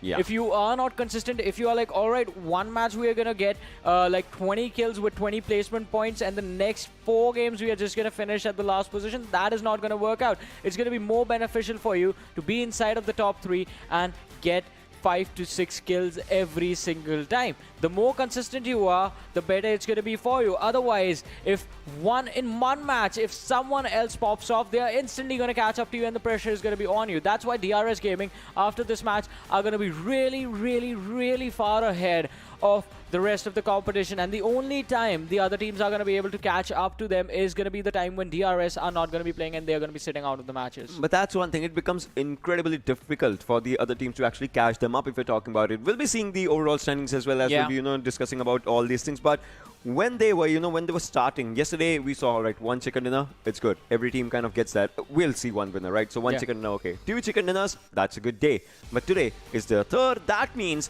this team is not here to stop. This team's not stopping. This team has to, I would say, DRS, D stands for demons or something, I know. Well, I guess they are demons, in fact, because they do play like monsters, and it is amazing to see how they perform. I think it is time we have a look at the overall standings and see where they actually are. Have they crossed? I was going to ask, have they crossed the 100-point mark? They are sitting at 113 right now. Below them, on the 2nd position, it's going to be A1 Esports on 70 points. That's a big gap. The team that's on 2nd has half the placement points that they actually have. And that's all thanks to, I would say, 45 points. 15, 15, 15 for those chicken dinners is what they are having. 3 chicken dinners, 47 kills. I would say kill department is very good with A1 Esports as well. They got 37 for themselves in 7 matches. But Team T2K is something that I have to see. They are still in top 10, Team T2K. They have 4 games played. It means they'll be coming back. And when they come back, they'll be trying to go for more games. And this is one team that has no chicken dinner but still was looking really consistent yesterday. So yeah, that's something good. We'll see how much they put on their efforts today. But DRS, they have played each and every game, and they are still untouchable. No one's 7-7-7. That means all the teams that are out here have played, each and every game. But DRS, they know the mindset of each and every one. Yeah, they know the mindsets, and I have to say, it doesn't matter if you have played all the games, but you need to be really consistent. They are way far ahead of the other teams who have played in all the 7 games, and that speaks a lot about how this team has been performing. But on the other side, another stat that speaks a lot about the team that has not been performing, look at Assiduous Esports, sitting on the 14th position. 7 matches played, just 22 points scored.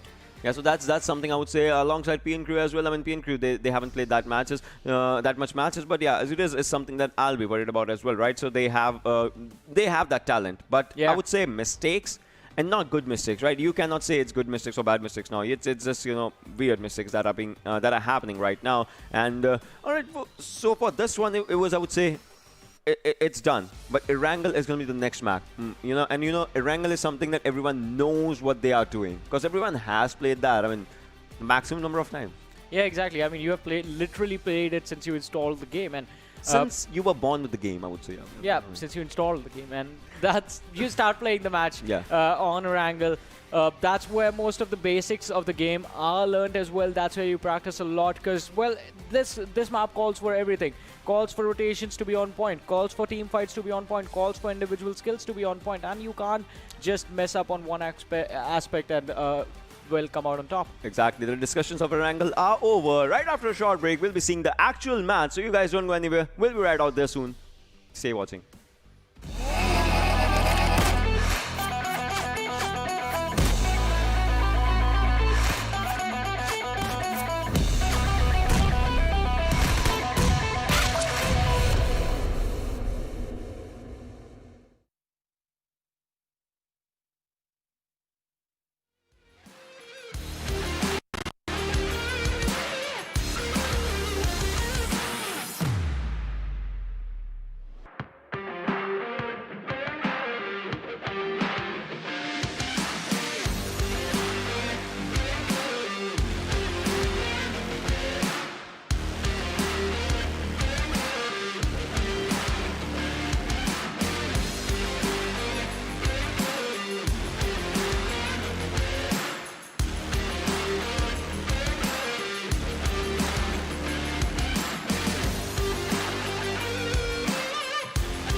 Ladies and boys and girls, welcome back to PMPL South Asia Scrims Season 3. This is I Super Johnny John. My name is Oshin Sharma, and you know, we were talking about basics. Let's just get into the game of Erangel, which is basically the first game everyone gets, and the flight path is amazing. It's basically the first game, but today it is match number 3. The flight path starts from Severny and goes all the way towards the Primorsk area. So Novorepnoy, Milta, Lipovka, Kameshki. Well, you can still go to Kameshki, but all the other places on the eastern side of the map are going to be quite far away for the players to reach. I mean, yeah, you can still go to Kameshki, plus Zarki as well. I would like, you know, with the teams and everything, it all just comes down to how the teams will be playing and what is going to happen, what's not going to happen with the mindset of the players as they are moving on back to their OG map, right? Plus, if you're talking about the numbers and whatnot, this is the final game for Group A for today, and then Group B is something that's going to be, you know, just chipping in. So Group A, they need to do everything, and they need to do it good. Exactly. They need to do everything that they can to make sure that the last game that they're playing is going to work out for them. But on the other side, what about the rest of the teams? The teams that are coming in, especially the teams from Group E, they need to work extra hard because they are going to be starting at a disadvantage. Don't look at it this way, that all right, we still have more matches to go. We have more opportunities. Because before you realize you're going to be sitting at the same number as the rest of the teams, you're going to have to think it in the way of, all right, these guys had a head start. Doesn't matter. We still need to work as hard as we can to come back in and to match their sort of performance with extra games still on our side. If teams can actually achieve that, they are going to be earning so many points for themselves by the end of the scrims. Yeah, and this is a pretty standard circleism and a proper centralized circle. We'll be just seeing a few hard shifts if we're talking about after the third zone or something. Well, talking about Group A, we have High Voltage, we have Stalwart Esports, we have FutureStation and R3D. Those teams are going to be saying goodbye after this game. And then there's going to be the arrival of Venom Legends, Inertia Esports, PAINxELMT and T2KSG. Those teams will be coming in from Group B. We'll see what happens with those situations. But Group C, that has Team Bablu, VTNxJyanMaara, A1 Esports and DEADEYES guys will still be there. Alongside Group D, that has the topping table team, DRS Gaming, 247 Gaming, Assiduous Esports and Abrupt Slayers. And Group E, 7Cs. You know the guy that did wonders in the previous game, CZxHIGHVOLTAGE, PN Crew and ElementriX. Yeah, definitely, and it is going to be quite an interesting situation. But R3D, so R3D, the thing that happens with them is going to be quite unfortunate. They get into those unfortunate team fights wherein they are the ones who are always caught off guard, and they need to be careful about that right now as well. Look at this. Unfortunate situation. Yeah, coming up alongside DE, Shifu. So I want to ask you, right? Yeah. R3D, this is their final game for today. How should they be taking it? I think they need to slow down the pace. They basically need to make sure that they think every map is Vikendi. They need to they need to just play as slow as they can, play the edges, go for the late rotations during the early stages, play the center during the late game stage, and just pick up as many kills as you can during the extreme late game stages. R3D, as I was saying, it's really unfortunate what happens to them, what's been happening to them so far in these scrims. They always get caught off guard, and it's this one individual player being picked off and one after the other. Look at this. Walker, he's going to get taken down again. Joker on the rooftop. Can he take this fight? 1 versus 3 situation. Spots out one, goes for the shots a little bit slow on the reaction. He's going to get in some trouble as he has been spotted out already. He has the Mini 14 in his hand. He switches over to the Mini 14, goes back for the PP Bison, but he's going to get flanked upon. Yeah, he's going to get flanked upon right now, Joker. But he needs to do something incredible if he has to go for it. Look at that grenade. All right. That was almost on point. Another one almost on point, but still no damage done to him. He still survives, but he has to stay put from on top. Who's actually behind him? On top is not on top, but knows how to do the damage as Walker is low on HP. Now on top, the signal has been given that the guy is down. You need to take one down. Joker was surviving on 1 HP. Not anymore. He will be finished up by Varusa, and the revival is coming in onto Shifu's side. I mean, this is looking really good. On top with a brilliant strategy just to stay behind the team and so that he could give a proper area. Let's see how he just comes up with the situations. Yeah, but Anubis and Shaw, just 2 more players remaining in the team, and it is going to be a 2 versus 4 situation, but they can still survive. They have taken down 1. They have taken down Rated. Oh, then a grenade. I mean, he's just a still little gonna. more elevation. Just a little more elevation. But I would and that say, guy would I be would say, there. why Yeah. using your utilities if you know the player. Now you should use your utility when you know the smoke's coming up. Someone might be coming out there to revive. Now use the nade and now try to take another one down if you can go for it. We'll see what Anubis does. Anubis was taking up those jump TPPs for now, but now it just comes down to those things. I mean, now you should not be reviving in that open area. If I was someone from R3D, I would have just spammed the nades or something if I had those. Well, Shaw and Anubis are two survivors. They are moving back because this is the last game for the day for R3D. If they go down, they go down, and they would not want that as they lost to two of their, I would say, gem of the players already. Now Shaw is out there onto the open area trying to move backwards. Plus this new iteration of Erangel also plays quite a bit with the mind of these players, because they'll be thinking that they know the old Erangel, but that new tint of something can actually change quite a lot of things. And Nubis gets shot, gets down. One final player from R3D is surviving. Nope, spoke too soon. R3D becomes the first team to get eliminated. But no, from the backside, CZ, another team from Group A, is coming up for the fight. Look at this. Look at this. This is amazing. Yeah, it is pretty amazing. Yeah, Red Dot's praise. I was just going to ask that. Yeah. Did he just do that? Scar and Red Dot at that big of a distance? He finished the knocked out guy, so the kill was not his. It was Ozzy's, but Ozzy, we know this is an incredible player. Plus, this person lives, quite far away from his players. Like literally, he lives far away, so he has to, manage quite a lot of things alongside the practice as well. And this guy practices insanely. I talked to him quite a few, days back, and this guy practices insanely. Well, you need to practice. You need to always be outperforming the other lads. You need to out-practice them and outshine them. And the only way it works out is if you grind, right? You need to work hard. There is no substitute for hard work, and that's why all these players are here. All of them, all the teams that are present here, that's why they are here. And now this is like an exam. So what they did earlier on, all that practice, all that grind, the scrims that they used to play, the practice matches, that was homework. This is the exam.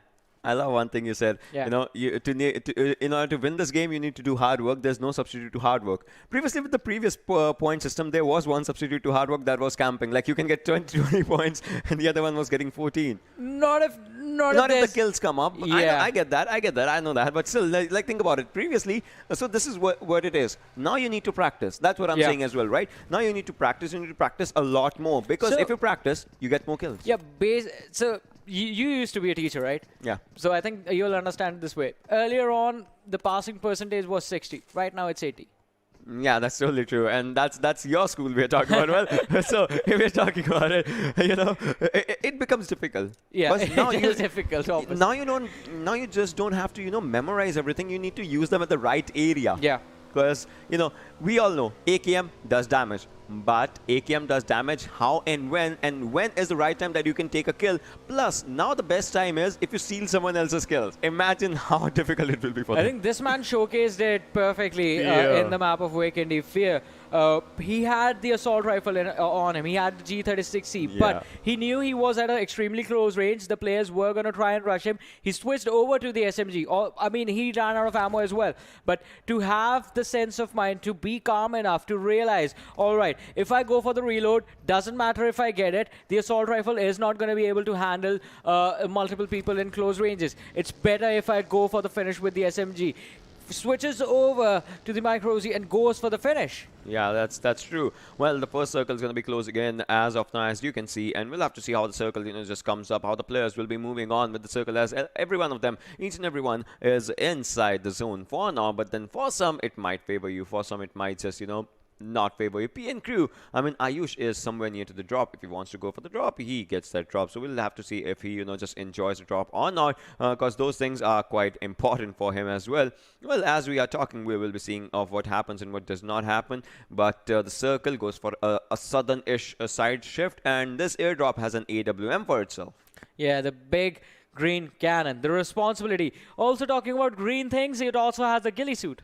Yeah, I mean that's all. I would say ghillie suit is something that people kind of want when they're just going for those sneaky kills in the final circles. But you cannot carry. I mean, you can carry ghillie suit from the first zone to the final zone if you want to go for it. But I would say it really outshines in the final zones only, because if you get, suppose if it's the third or the fourth airdrop and the circle's like what, fifth or sixth circle, then if you're picking up a ghillie suit, you can just make your way around with those ghillie suits. Definitely, definitely. And I think having the ghillie suit with the sniper is always even better, right?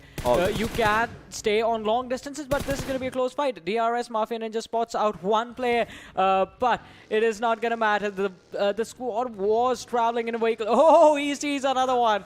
This man is stuck in the middle of nowhere. His teammates are nowhere to be seen, and he has spotted out two teams. They stopped to take a fight, but now the backup has arrived. Mafia Ninja needs to be careful. You guys need to take down this one individual lad as fast as you can. Nima, he spots him out, goes for the shots, misses them, and Nima is getting shot upon, drops down to 50% HP. He goes behind some cover, is not going to be able to take out his opponents.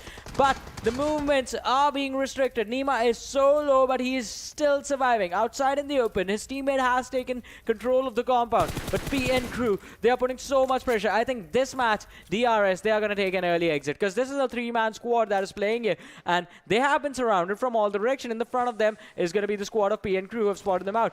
They have another squad in the flank, but PN crew actually just decide to go full passive mode, and they get away. They do not want to fight in the early stages. But another fight happening right now on our screens. It's going to be Abrupt Slayer versus High Voltage. An assassin is going to live up to his name and takes down Heaven. Well, it takes down one. As of now, we're talking about Heaven. But, well, ASL, they need to, just change everything now in their strategies as we are talking. They should not be predictable, Abrupt Slayers, because these guys are really hardworking when it comes to drills, when it comes to practices, when it comes to those stuff. So we'll see if something new just, comes out of them. If not, well, then it's still kind of a decent thing. Not bad, I would say. Well, for now, as you can see, again, players coming up. Cooney was trying to take one down. Shari would have been taken down this one. The person who was last surviving from his squad in the previous match. We'll see how it just goes up into the situations, as Assassin once again was trying to spot the players, but Nay7 will be enjoying the loot that he got, will be enjoying the hard work's fruits that were actually just ripening up.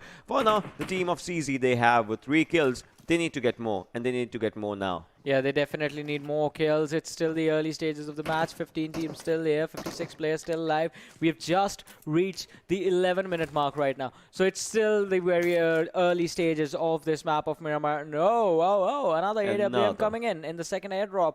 But this time along with the suppressors for the AR and the level 3 kit. Another airdrop just coming up. So that means, it's just for these players like last time we saw 247's one player. Now we need more AWMs just to going down.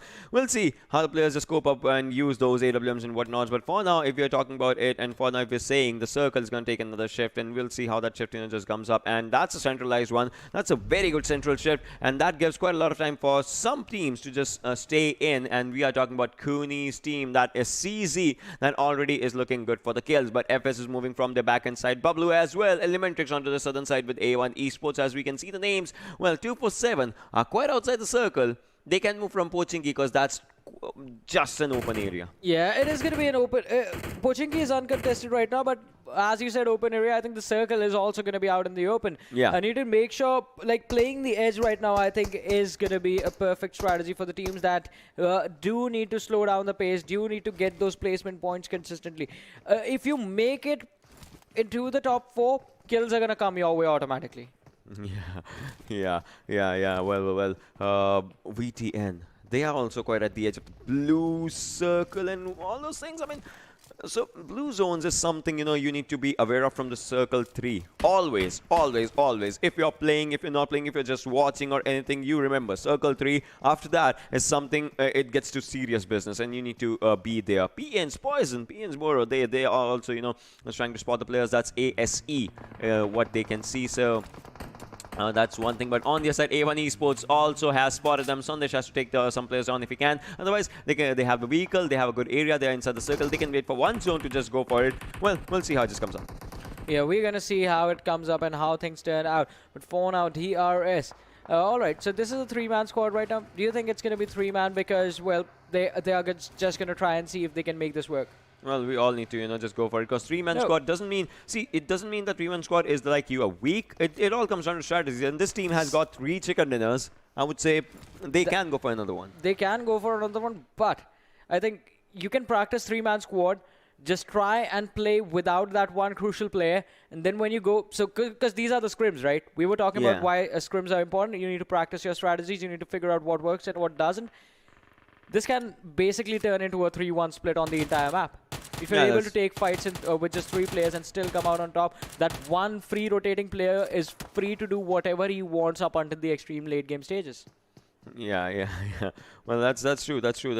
And with those 3-man squads, I would say, see, some things quite change. One of those things is pressure increases. Because previously, all of them had, obviously, every person individually has 100% of the pressure. Yeah. But it kind of gets distributed in 25, that kind of a thing, right? So, yeah, that's the thing. But for now, if we talk about it, if you're 3-man squad, it gets increased to 33%. So, it's like kind of an extra pressure. Plus, there's one side that you're not looking at. Because all of your players are looking at 4 different directions. But if it's a 3-man squad, there's one direction that remains uncontested. That kind of quite changes quite a lot of things. We'll see what happens as we are moving to another circle, quite on the backsides of Pochinki, and open area, an open ground. And ASL, they have a good area. See, there's a diversion in the middle side of the mid road.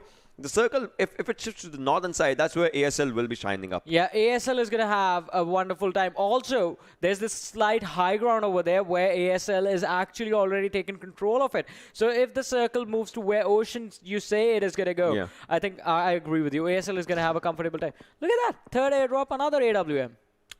So many responsibilities, man. So many responsibilities. Yeah, but it's so tiring. It's so tiring. I would say no one takes AWM now because it's so many on the ground. AWM only Erangel. Imagine that. That's what we're having right now. That's what we're having. I mean, I don't know. These are some settings that have changed everything. But well, for now, let's see. Fights are coming up. As we can see here, Team Bablu engaging against ElementriX. Oh my god. 2 different amazing regions just taking up amazing fights. Nang goes down. Orange is out on the other side. Team Bablu's Johnny goes down as well. Teen Wolf goes down by Orange. Orange single-handedly, just trying to take down the players. Teen Wolf will be biting the dust in the situation. Nang as well, as he gets eliminated as the kill was stolen by Tamim. Now Orange has to move forward, but Dani, he gets a revive. Pikachu will be going for a good grenade. If he has spotted one, that one grenade can take down Orange. Will they go for it? Look at this. They are cooking it good. No, it stays in. He has gone out, but his HP has been taken down quite aggressively. Orange bites the dust as A1 Esports' Sinister takes the last of him, and ElementriX gets eliminated on 15th position. Well, definitely 15. They are not going to be too happy about it. But Tamim from Team FS just trying to see if he can catch anyone with the tap shots. Oh, right. DE stepping into the action. They take down one of their opponents. It's going to be quite an intense fight, but 7C is on the other side taking the fight against the players of Stalwart. Baba, he's going to get a knock. But, oh, Mr. Smokey and Love, they are quite close. Where is Fear? Is he still alive? Is the man, the king of clutches, still in this matchup? That's going to be a pretty big question. But this is going to be quite tricky because VTNxJyanMaara, they are here and they are here to fight. So 7C, they are taking an engagement from 2 different directions. Also, this is right on the edge of the circle. Yeah, this is right on the edge of the circle as we are talking, as we are saying. As of now, 4th zone coming in slowly and steadily in VTN. They need to take down 7Cs and 7Cs. If we talk about 7Cs for today, my name is going to go just one player. You need to face the Fears, and that's where it is. Well, we'll see what happens in those situations. And BN Poison takes down ASE's Crazy if you're talking about it. And VTN, all 4 players have focused on just one player. Look at this. Everyone just spraying on one player. Why is that happening? But that actually gets one kill for themselves. As you can see, Memo goes down. But no, on the other side, Fear goes down as well. A good grenade came up. Takes down a hell lot of damage, I would say, out here. And one final player surviving. One final player from both the teams is surviving. Love, you have one job. Go and get those kills. You have one job. Take down one final player if you can go for it. Love switches to M4. Has to take one player. Takes him down to a slither of HP. But no, someone else does it, and that was Joker. We are going to find out who got the last kill. It was, or it was another team, in fact. Oh, it was ST Blade. and well, things happen. 7Cs, but they still are trying to live. I would say love is there, but it is like he's at the edge of the circle, so he has to move in, and he has to move in really fast, as the zone will be coming up really soon. On to the next one, and that's where CZ will be shining, because CZ is inside the circle. That team is probably with numbers and inside the circle as well. SCYTES as well, but they don't have numbers. As you can see, the players are quite apart from each other. Plus, on the other side, on the right-hand side, there's a cluster of teams, and they have to go really, really fast as much as they can. Definitely, they need to travel super fast, but I want to see at what point do ST decide to go in for the engagement and get the free kills that were just lying out in front of them. But they do spot the players of 247, they let them get away, and I think this team, ST, now the focus for them becomes how to get inside the circle, which for some reason moved away from where we thought it was going to go. It is now on the western side of the previous circle. So SCYTES and High Voltage in a really good position, 247 taking the northern part of the circle, and FS, the squad of FutureStation, they are moving extreme north as well. So after the edges have already been claimed is when the trouble begins. Look at that. High Voltage taking down the players of PS, but the nade from Phobia is going to do damage to everyone. FutureStation take down one of their own as well. SCYTES in some trouble. Abrupt Slayers, they can exit on the 12th position, and this is going to be quite interesting. Phobia stuck in a 1v1 against the player of FutureStation, and he is looking to charge upon, but is he going to go on the revive for a boot? The answer is going to be yes, the revive is going to come, and if you charge 2v1, that can be tricky. You need to go in now, but now the damage is going to come in. Machine, he is surviving, but at least he is still alive, because Phobia has been taken down with the utility. I mean, Machine did use grenades. Grenades came up really good. Phobia was taken down by Machine's grenades its own self. 247 Gaming using V-Assist right now. Let's see what it does. I mean, it's a silent killer if you're talking about it. Less number of bullets as well, but still it works. It works in the good ways. STE's Blade was out there, but Bablu Pikachu low on HP. One good shot can take him down. He still survives to see another day right now. But for how long? Look at this. The shots are constantly on that side. Ghost is trying to do something as he is.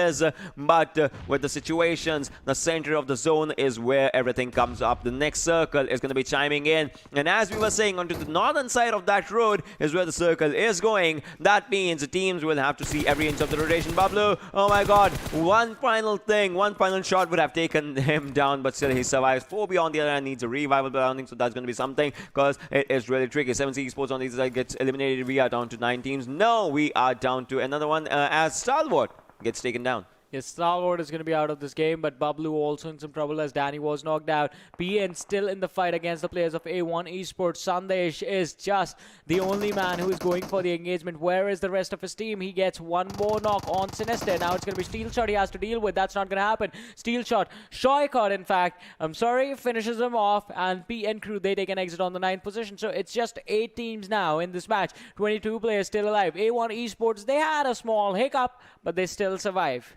Well, yes, this will survive as of now, but look at the situations. We are down to the final circle. 6th zone is where we are, and 5 more seconds, and another one is going to be collapsing really, really soon. Look at this. Phobia moving forward. They lost a boot, but not all hope is lost. Ghost needs to put up those heals. He will be doing it as we are talking. If not, he will be a dead man, a dead crit out there. Bablu Pikachu goes down. That means another team just ending up with their legacy. That was Team Bablu. Look at this. No, Kuni goes down. CZ, they have been taken upon in the situation as A1 Esports was moving forward, but no, it's just one final player surviving. 6ix9ine, how far can he go? Ozzy's out there, Assassin as well, but 6ix9ine, one good thing is that he is surviving onto the other side. Assassin can actually take him down if he goes for it, but he knows with a good grenade he can actually take one more down. That was a good grenade, but you need guns on your hands. Revive is coming up from both the sides. This looks tricky, this looks tricky, this looks tricky the way they are doing it. Revives on this side and that side of this wall,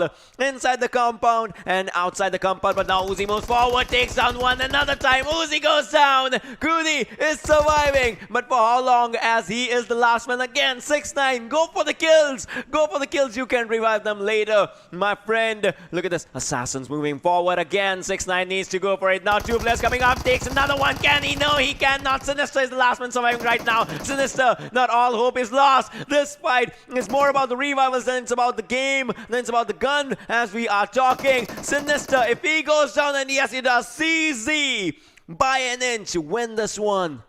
Yeah, definitely. And by an inch is the perfect word for it. But on the other side, high voltage, they need to be careful as well. That fight made a lot of noise. We're down to 5 teams, 12 players alive. The circle has not been big enough for everyone. Every single team is right now sitting on the edge. Also, high voltage, they need to come in with a revive. Look at this. Gurkure from ASC, the last man for his team, hiding behind a haystack. That's the thing I would say, but haystack is something, you know, it's giving, if it's, you know, giving them cover, it works. Well, yeah. For now, 12 players surviving. We're down to just 6 circle. I mean, 7 circle is going to be coming up really soon. And if we're talking about it, FS is looking good because they have a good area for themselves. Looking about the groups and whatnot. Group A again. This is the last game. And if we're talking about Group A, FutureStation, CZ, are 2 teams that are surviving for 1 good chicken dinner. If they can get that, they will be looking really, really, really good if we're talking about it. But, well, DE is surviving as well. Goes putting up a smoke trail just for him to move forward. A good wall might be just made up. Yeah, and that is what we have to think about right now. It is going to be quite tricky to make this work. All right. He has the smoke for the cover, but is that going to work out? High voltage with the high ground. Phobia, he is still taking the fight. Just a slight slope helping him out. But is he going to be able to win this one? It is going to be a 1v2. He needs to be really, really careful. He is still charging it from the flank. He is going to be spotted out, but Assassin just drives by past him. And Assassin, he leaves his teammates behind. High voltage mess this up slightly, but it is going to be a costly one as they take an exit on the 5th position. He went for the airdrop just to get a good cover and maybe level 3 sub, but he went down in the situation. DE Warusa surviving all alone in this area. 7 kills for himself, but how long can this just go on? He has an M16, might just go for the burst shots if he wants to go for it. Has a 6 times as well. That will be looking really good. FS's Tamim is moving as well in the situation. ASE's Kurkure as well, but 8 people alive. 1 more goes down. Warusa goes down by the play zone, being out there. Deadeyes guys also gets eliminated. 3 teams surviving. Ghost giving up a good revive to his player. This is the time to return the favor as Ghost was knocked out previously. He got a good revive in the situation. Gurgure as well as the solo surviving person out here. 10 seconds, 10 meters is the distance that he has to go for. 7th circle just closing in. In the situation, FS is looking really good with the numbers. Phobia takes down Gurgure. That is the end of Assiduous Esports right now, but Sides versus FS is what it comes down to. And Ghost with a good grenade. Will this be the connecting one? Machine might just go down. No, 25 HP is something that they lost right now. Razor and Ghost are out there too. Players in this area. If you're talking about the numbers, this looks like a 3 versus 3 situation. Yeah, it is going to be quite an interesting situation right now. Sides versus FS. Tamim, he spots out one. The shots in his directions are there. But Phobia is going to be taken down by Tamim. 3 versus 3 becomes a 3 versus 2. Sides sit at a disadvantage. Razor and Ghost, they are going to have to take this fight all on their own because Phobia is quite far away. And it's going to be quite tricky to get to him and give him the revive. He made the same mistake as Assassin. He thought he could get some cover behind the airdrop, and he got punished. Yeah, he got punished bad. But now, if you're talking about it, 2 teams surviving, 6 players alive, as we can see the numbers. But the numbers game is not what it is. It's going to be the gun game. As Phobia buys the dust, Tamim gets 1 for himself, has 3 kills. But can he actually take those 4th and the 5th one for himself? And the team is going to be having 7, 8, or 9 kills. What's going to happen as the circle just progresses? Another airdrop had an AWM in itself. This is the 4th AWM out of those 5 drops as we are talking. But well, Tamim is moving forward. The snake is slithering, but he needs to bite really soon. As you can see, he's moving forward. 40 bullets in his AK. Can he take down Razor? Can he take down Ghost? Can he spot them? What's happening? This is the 8th circle that's closing, and slowly and steadily he is shooting. He's trying to go for the shots. Razor has a good cover. Kapshi takes down Ghost. 1 player. Razor has everything on his own shoulders as Tamim confirms another kill. 3 people moving forward. This is not just a win. This is those 15 points that they wanted. FutureStation, future win. It comes to them, and they get in the best of the fashions. Well, finally they get the chicken dinner for themselves, and that was something that the team desperately needed. The final push, I mean, it was quite impressive the way they stayed calm. Both the teams in the 3v3 came up with the same strategy. It was like basically having a mirror in between them.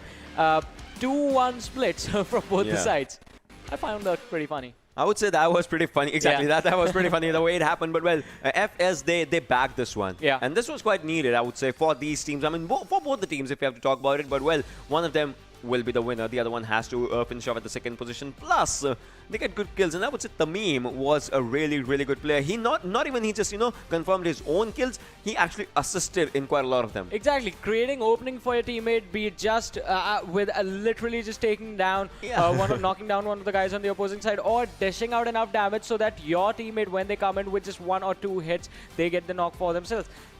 Those little things matter a lot in team fights. Yeah, those actually matter a lot. Let's have a look at the MVP as well. As you know, the player who made an impact on this game, it was Uzi. 4 kills, and CZ, oh my, they had an impressive fight when they were revivals and fights back to back. And Uzi, I would say, was an MVP of that one as well. Definitely Aussie with 4 kills, 22 minute 31 second survival time, 634 damage, and 5.32 kilometers distance traveled. Let's remember the start of the game when at the Rosa killed the red dot scar and spray. This Yeah. guy was the one who was doing that. Yeah, and that was a ballsy move, man. The distance was like insane, and he was like, "I'll try it."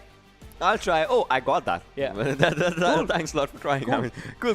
No doubt. Well, if you're talking about one player, I mean, Aussie did amazing, but so far, I would say his team was not in the top 2 if you're talking about it. Let's have a look at the top list as well, and let's see where the winning team's players just come up. If we are seeing it, Ghost is out there. I mean, the team stood at the second position, and They aren't there.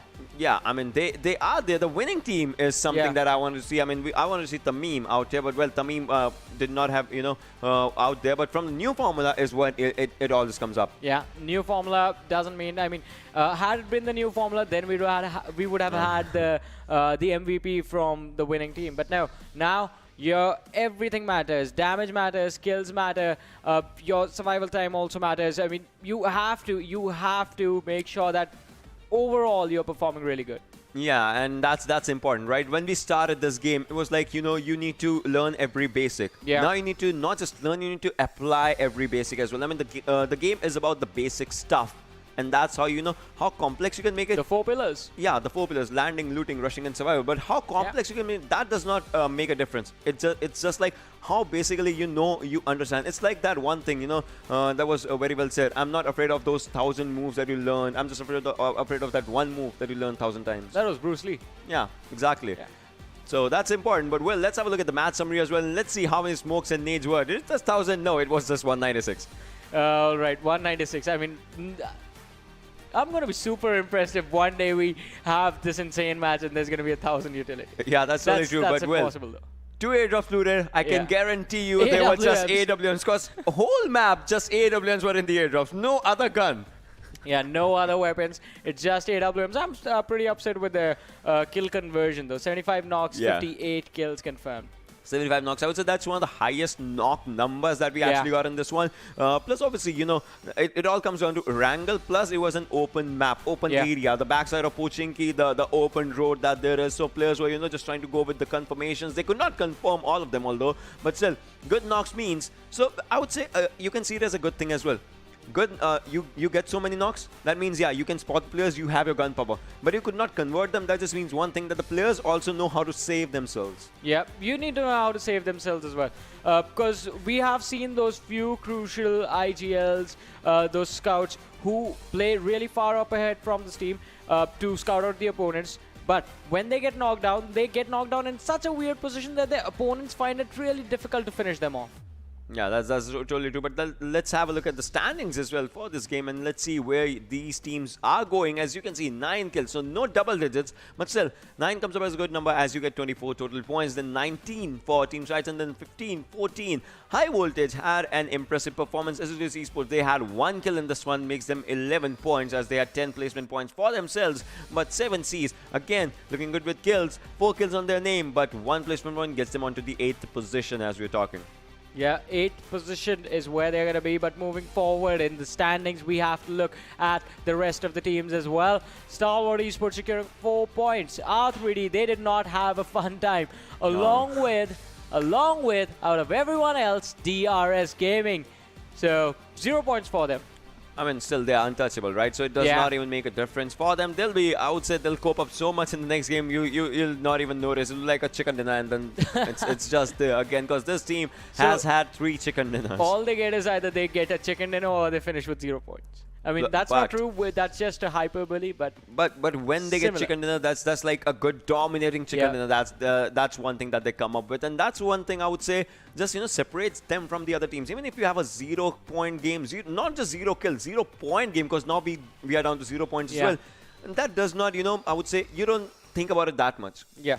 You don't think about it that much because there are going to be those teams that are going to lose out on points every single match just because of how low they finish in the number of placements. And you capitalize on that if you keep getting chicken dinners again and again. I mean, they were at 113 points previously. They'll still be at 113 points. I want to see if there's a change on 2nd, 3rd, and 4th on the overall standings as we are talking. Let's have a look at the overall standings as well. 113 is what they are. 81 for High Voltage. But High Voltage says bye-bye to us for today because this was the last match for the day. Yeah, exactly. They are not going to be playing any more matches for today. We just have 2 more matches to go. Then we have A1 Esports sitting at 80 points. DEADEYES guys on the 4th with 77. 2 for 7 on the 5th. So it's a really close gap. The real trouble, I think it begins from where FutureStation is, 58.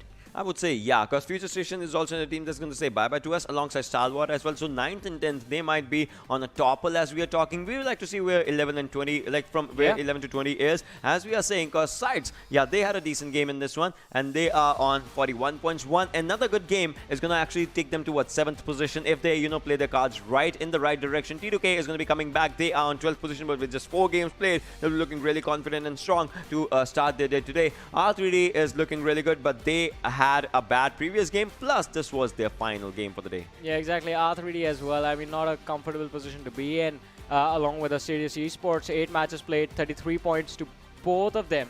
Yeah, that's totally true. And INES is the one that's at the last position right now, alongside PAINxELMT, ElementriX. Those are on 17, 18, 19, 20 as we are talking right now. But well, if we talk about those prize pool things again, 2,500 for the first position. So first position kind of matters. And DRS, even with a bad game, they are still there, right?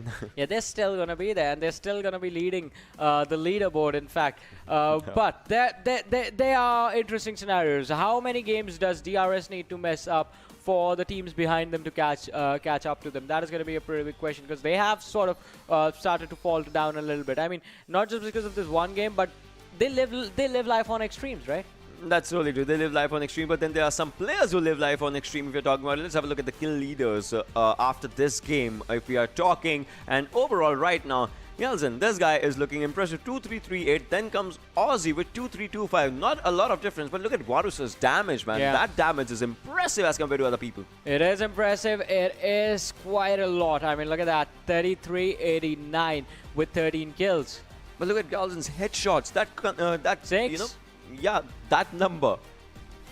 Yeah, it is impressive. I mean, look at this. Everyone else, 333 out of 14. This guy has like that's an amazing. I think Cooney is just proving the opposite. You don't need to land the heads to make sure that you're getting a lot of kills, because the difference between these guys is just 1 kill. Plus the guy has a higher damage, right? Yeah. Because obviously, if you're aiming for the head, you get like the maximum utilization of damage. That's one thing. But Cooney is also showing 1K is at 272 damage. That's a good number in regards to damage as well. So from 14 to 13 is where top 5 players in the damage in the kill department just come up. Yeah, exactly, and that is going to be so important. So these players have been consistent, but there are only a few of the teams of these players who are in the top performing. Apart from Golden, I mean, he's leading the kill leaderboard in terms of kill leaders, and his team is on the top of the leaderboard as well. Well, all this is going to change after a short break, as we'll be right back, and there will be much more action. So don't go anywhere.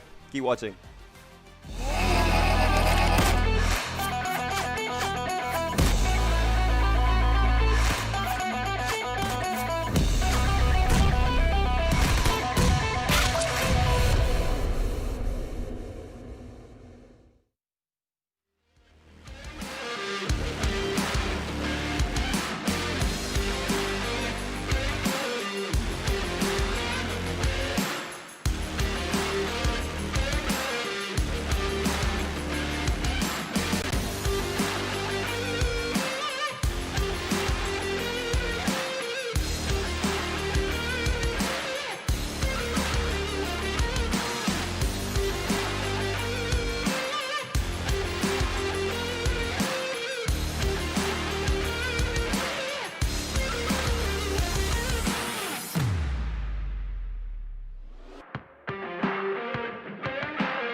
Welcome back, ladies and gentlemen. You are watching the PUBG Mobile Pro League South Asia Season 3 Scrims. And, well, we've been having quite a show around. Yeah. And a lot of teams are already stepping up. DRS still maintaining that top spot despite that disappointing performance in the last map. But still, we have to see which team will be toppling them over. But with that being said, let's just head out to Miramar and see what pans out in this particular map, as the flight path trajectory is coming from all the way down below from Los Higos towards Minas Generalis. Yesterday we saw a similar kind of a circle around Impala, and things did not really fare out well for other teams as they had to rotate. And so far, Johnny, I must, safely say that Miramar has been throwing a lot of curveballs. Yeah, it has been throwing a lot of curveballs indeed, and it has been quite intense since the morning, since yesterday, in fact, when we saw all those crazy jumps coming into this match. And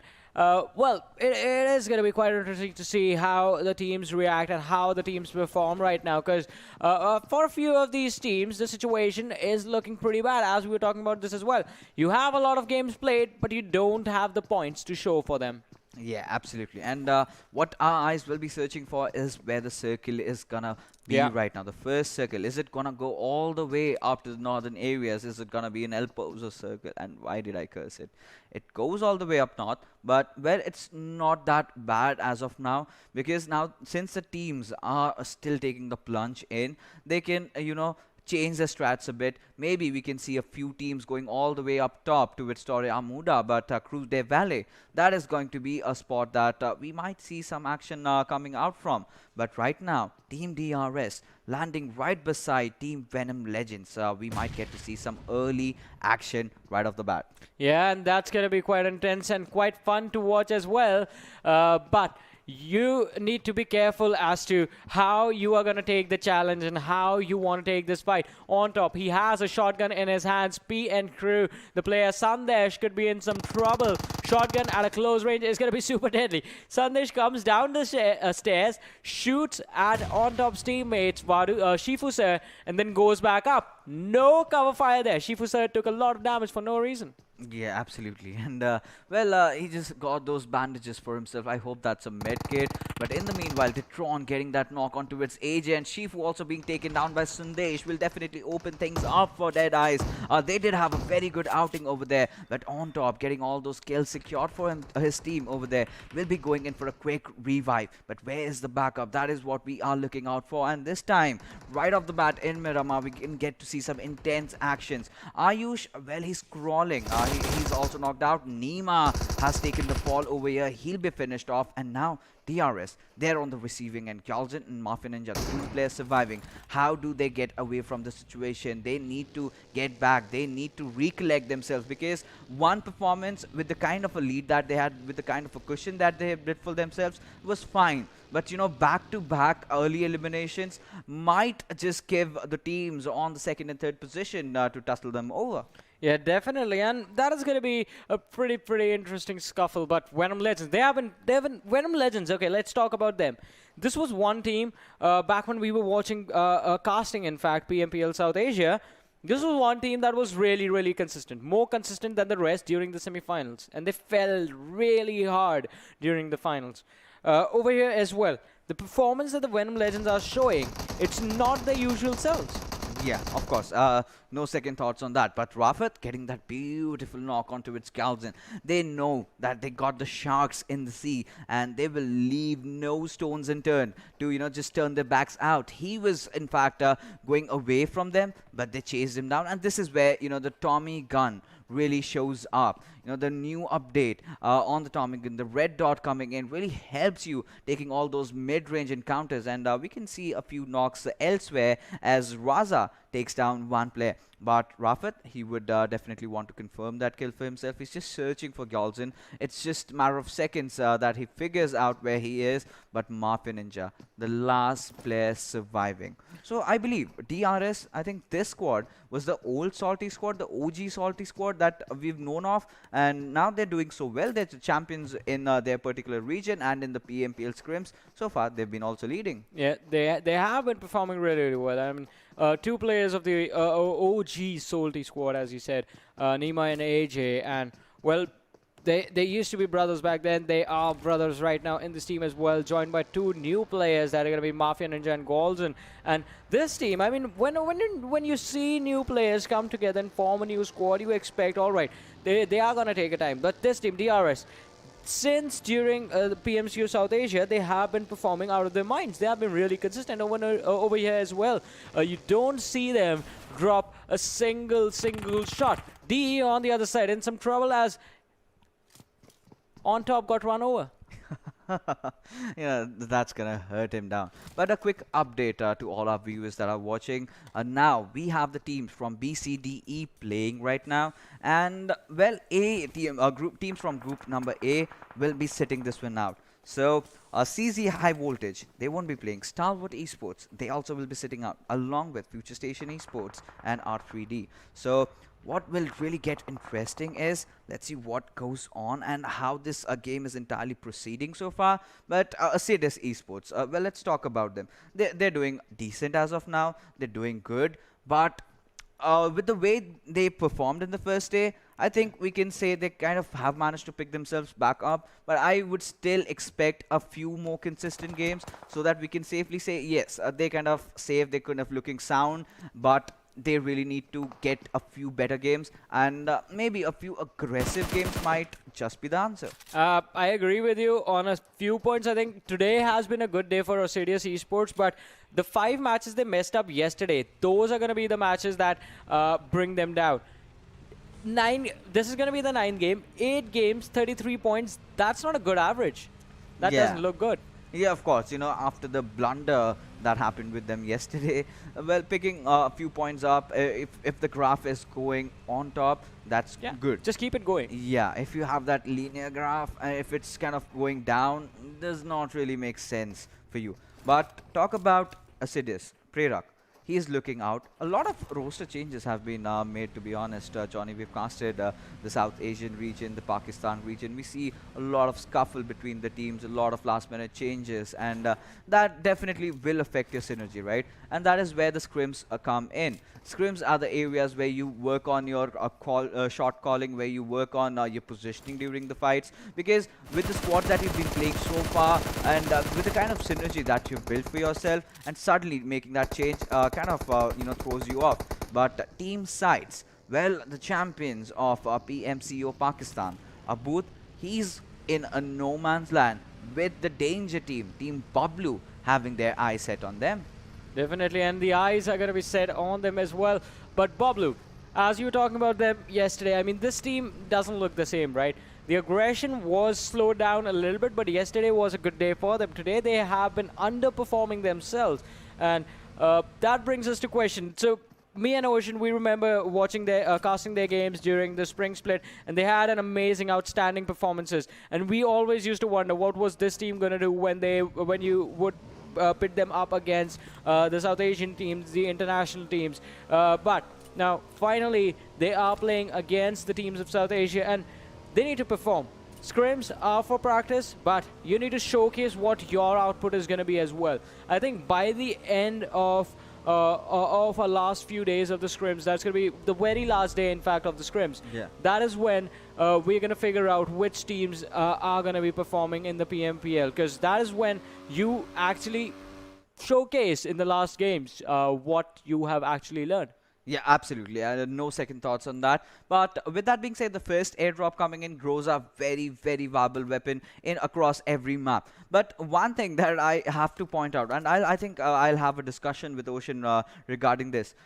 We have been missing out on the drops of MK14. I haven't seen a lot of MK14. We've seen a lot of AWMs, but maybe in this patch they've kind of tweaked things out. Maybe PUBG Mobile, they just want to get the bolt action meta in, and it can work out. In maps like Vikendi, yes, bolt actions are of absolute essence, but in the other map, with the way the players have been changing their gameplay, their game style that demands it, maybe AWM might not be the call for the one of my fellow casters would certainly in fact vehemently would stop me from saying that. That's gonna be Experiment. He loves that mean machine, and he does not care which map it is. If you can yield that weapon properly, you are gonna wreak havoc.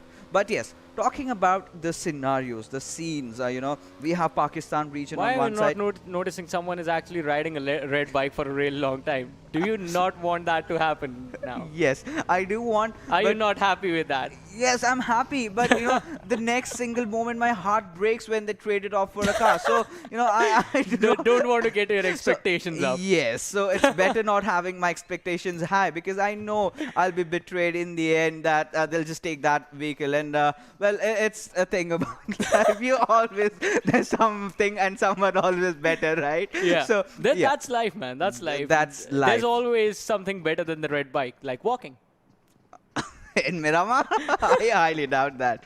But let's get back to the conversation that we were having. So talking about the esports scenario in Pakistan and in the South Asian region, I believe now we can see a certain distinction, right? Yesterday, the way things started off, it was South Asian region all the way. It was DRS Gaming kind of owning the teams by getting 2 chicken dinners on the first day, is not a joke, and now still remaining on the top spot and maintaining it. That's a huge feat. At the same time, I somewhere feel personally that the players of Pakistan, they haven't got enough exposure. It all comes down to you playing a lot of scrimmages with different teams from different regions. That's where you get to know the taste of the region. That's where you get to know how the players kind of adapt and adjust. And these scrims being held just a week before the actual league start off, that was definitely the call of the hour, because we can see that huge difference that one day has made, right? Now the Pakistani teams know what and how the South Asian teams are approaching.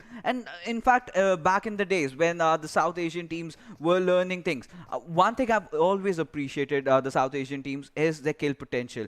They are amazing fraggers. The young lads, the potential that they have, they were fantastic. Comparing against the Southeast Asian teams and the other South Asian teams that we have, I think one thing they could have really improvised on was positioning. And still that positioning game is missing. But with more games having better exposure against, say, international teams like BTR, RRQ, and even Box, and all the remainder teams, they'll just keep getting better. Yeah, they will just keep getting better, but now let us see where the circle is going to go next. Oh, Hacienda del Patron.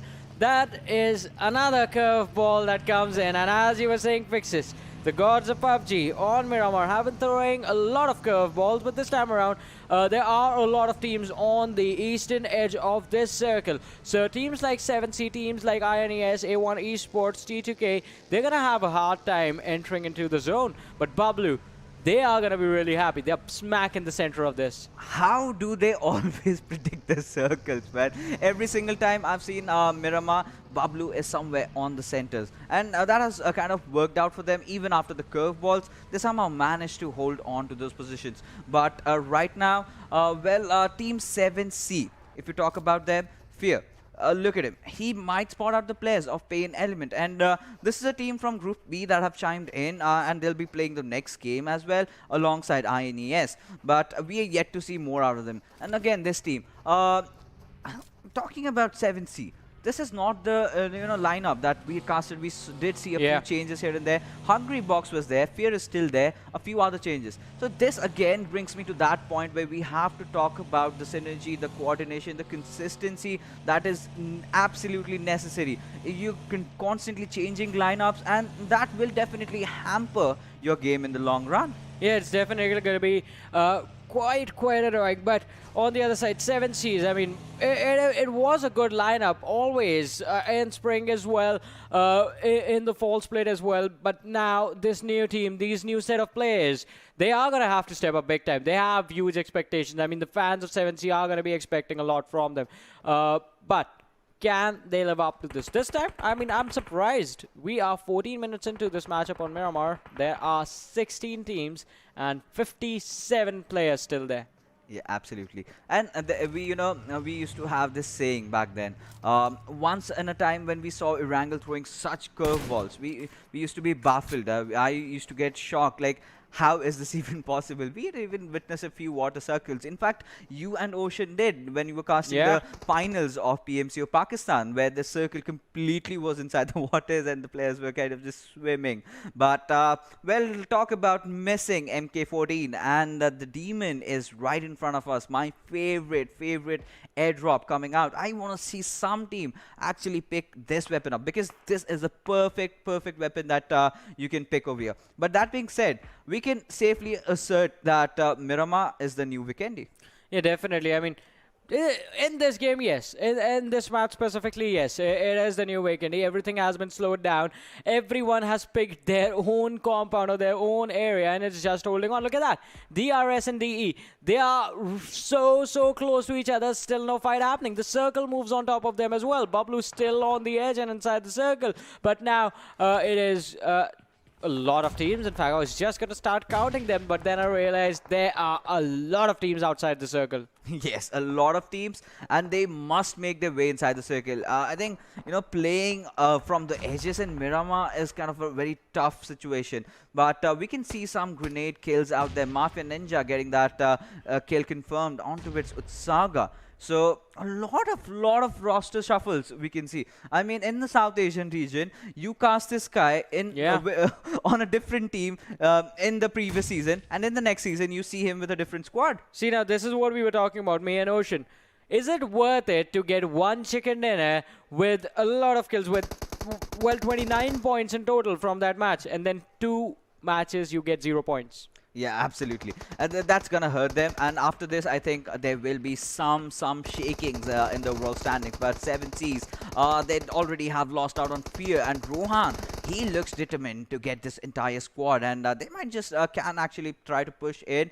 But still, the players of 7Cs do have that bit of a high ground advantage. And Envy going down out there. And the Uzi mid-range spray kind of confirming his knock. Dark, he's completely committed. I really hope that Rohan kind of synergizes with the push, and this is where you lack team coordination, right? One player doing one thing, the other player kind of backing out. If both the players had peeked out at the same time, things would have been different. But Smokey V2, he needs to heal up. He needs to take a fight against Rohan. He shifted to his Uzi, but has he got enough HP to survive even after the fight? No is the answer, as he'll be getting taken down by Rohan. But where does you know, Rohan and Love, all these players, go after this? Because after this, the 4th circle finishes and the 5th circle takes in, which means you're going to take extra damage.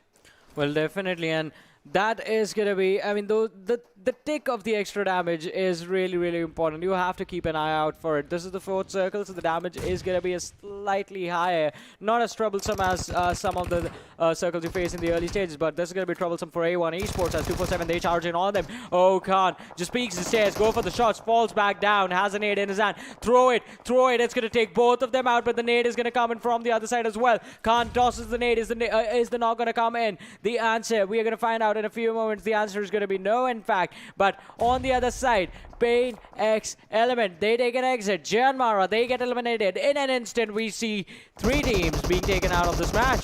Yes, absolutely. And now we are going to witness a huge fight breaking down in Arjun Patron as Khan F4 constantly peppering down those bullets onto its players. Rahman with that perfect grenade. Will it connect? No is the answer. As Rahman will try to take another fight and takes down Shoykov in the process, and he does not seem to stop at anything at all. And 247 Gaming, they are pushing in, but whoa, what is going on? A1 Esports 6-9 getting taken down, and with that, A1 Esports have been eliminated at the 13th position with 0 kills, and that's gonna mean that they're gonna get 0 points from this map.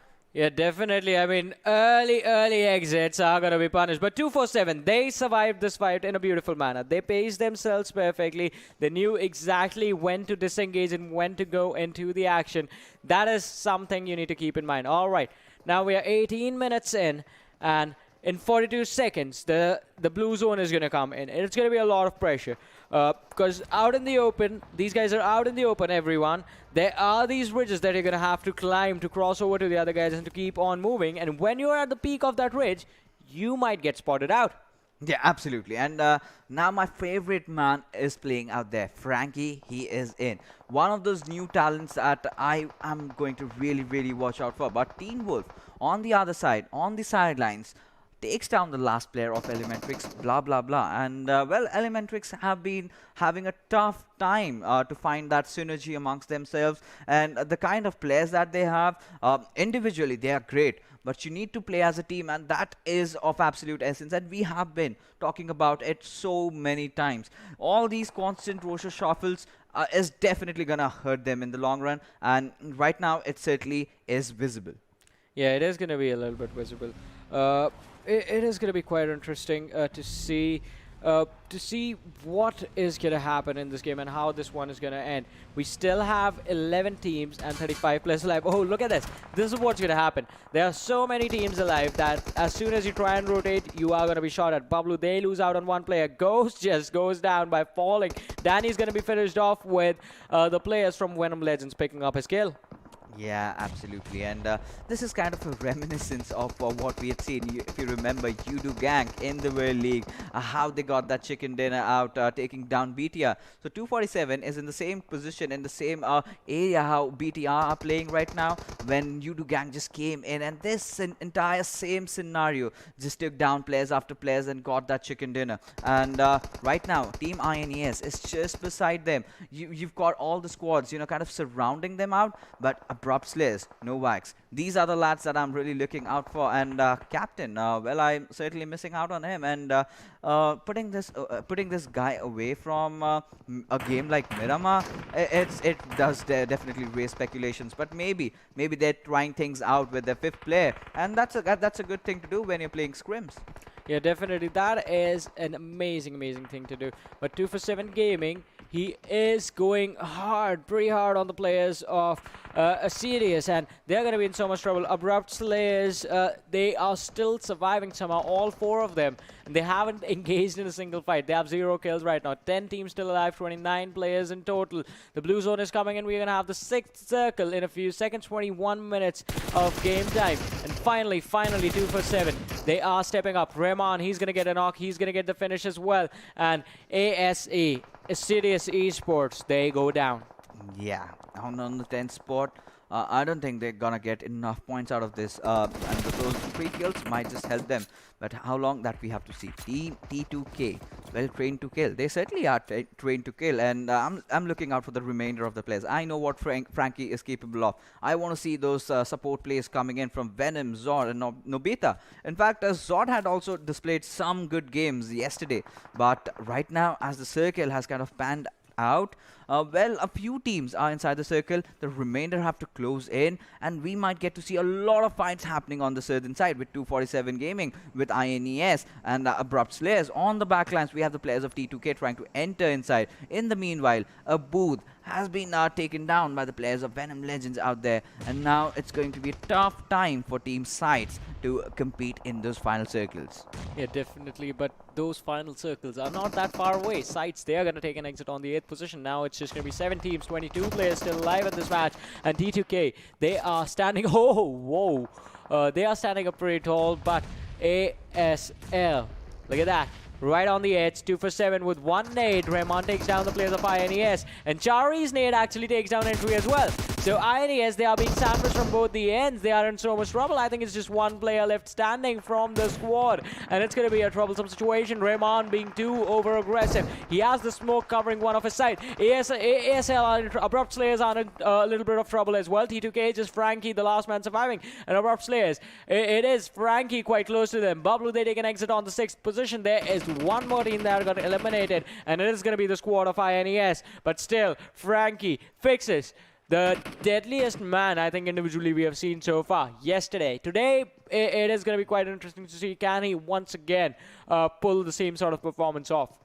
It's going to be really tough, since, you know, the players of Abrupt Slayers do acknowledge that there is a creepy bugger just lying beside them. Any single moment, they can spot him down, and by the looks of it, talking about how he's positioned, he's prone in, his movement is completely restricted. He cannot do much, but talk about the players of Venom Legends. They've got some good ridges, they can play around, and Detron goes down, and we see a fight over there as well. Abrupt Slayers, one of their players has already been knocked out. He'll get back up, but there you go. Evil Eye being the one spotting out Frankie, and down go Team T2K. And this was the first game, so we might might get to see them having a better outing in the next one. Position points they definitely got, but kills were 0. So obviously I would have loved to see a few kills coming out from these lads, but Venom Legends definitely are looking very determined to take this chicken dinner off. And that nade! Whoa! Oh my goodness! That one nade doing so much. And now I don't think Evil Eye would consider pushing, provided that he's still inside the circle. He's doing good. He knows the prayers of... Second one. Yes, the second one also being lobbed out. And will that connect? Nah. Yeah, it just stays out. It stays out. Evil Eye, you throw the nade. You throw the nade. Yeah. Another Just one. give him the nade. Yeah. I mean, it could have been perfect. Had he thrown another one, because you usually don't just throw out one nade, you throw out multiples. Either you throw a nade and a Molotov, or you just throw two nades towards your opponent to make sure that, well, if one doesn't do the trick, the other one does. That didn't happen. He just had one nade. He did a lot of damage to the players of ASL. I think that one nade just denied the push that was supposed to come in the direction of the players of Venom. Venom Legends, they have 12 kills already secured. Look at that. 12 kills. That's 12 points. They are in the top 3. 22 points already secured from this game.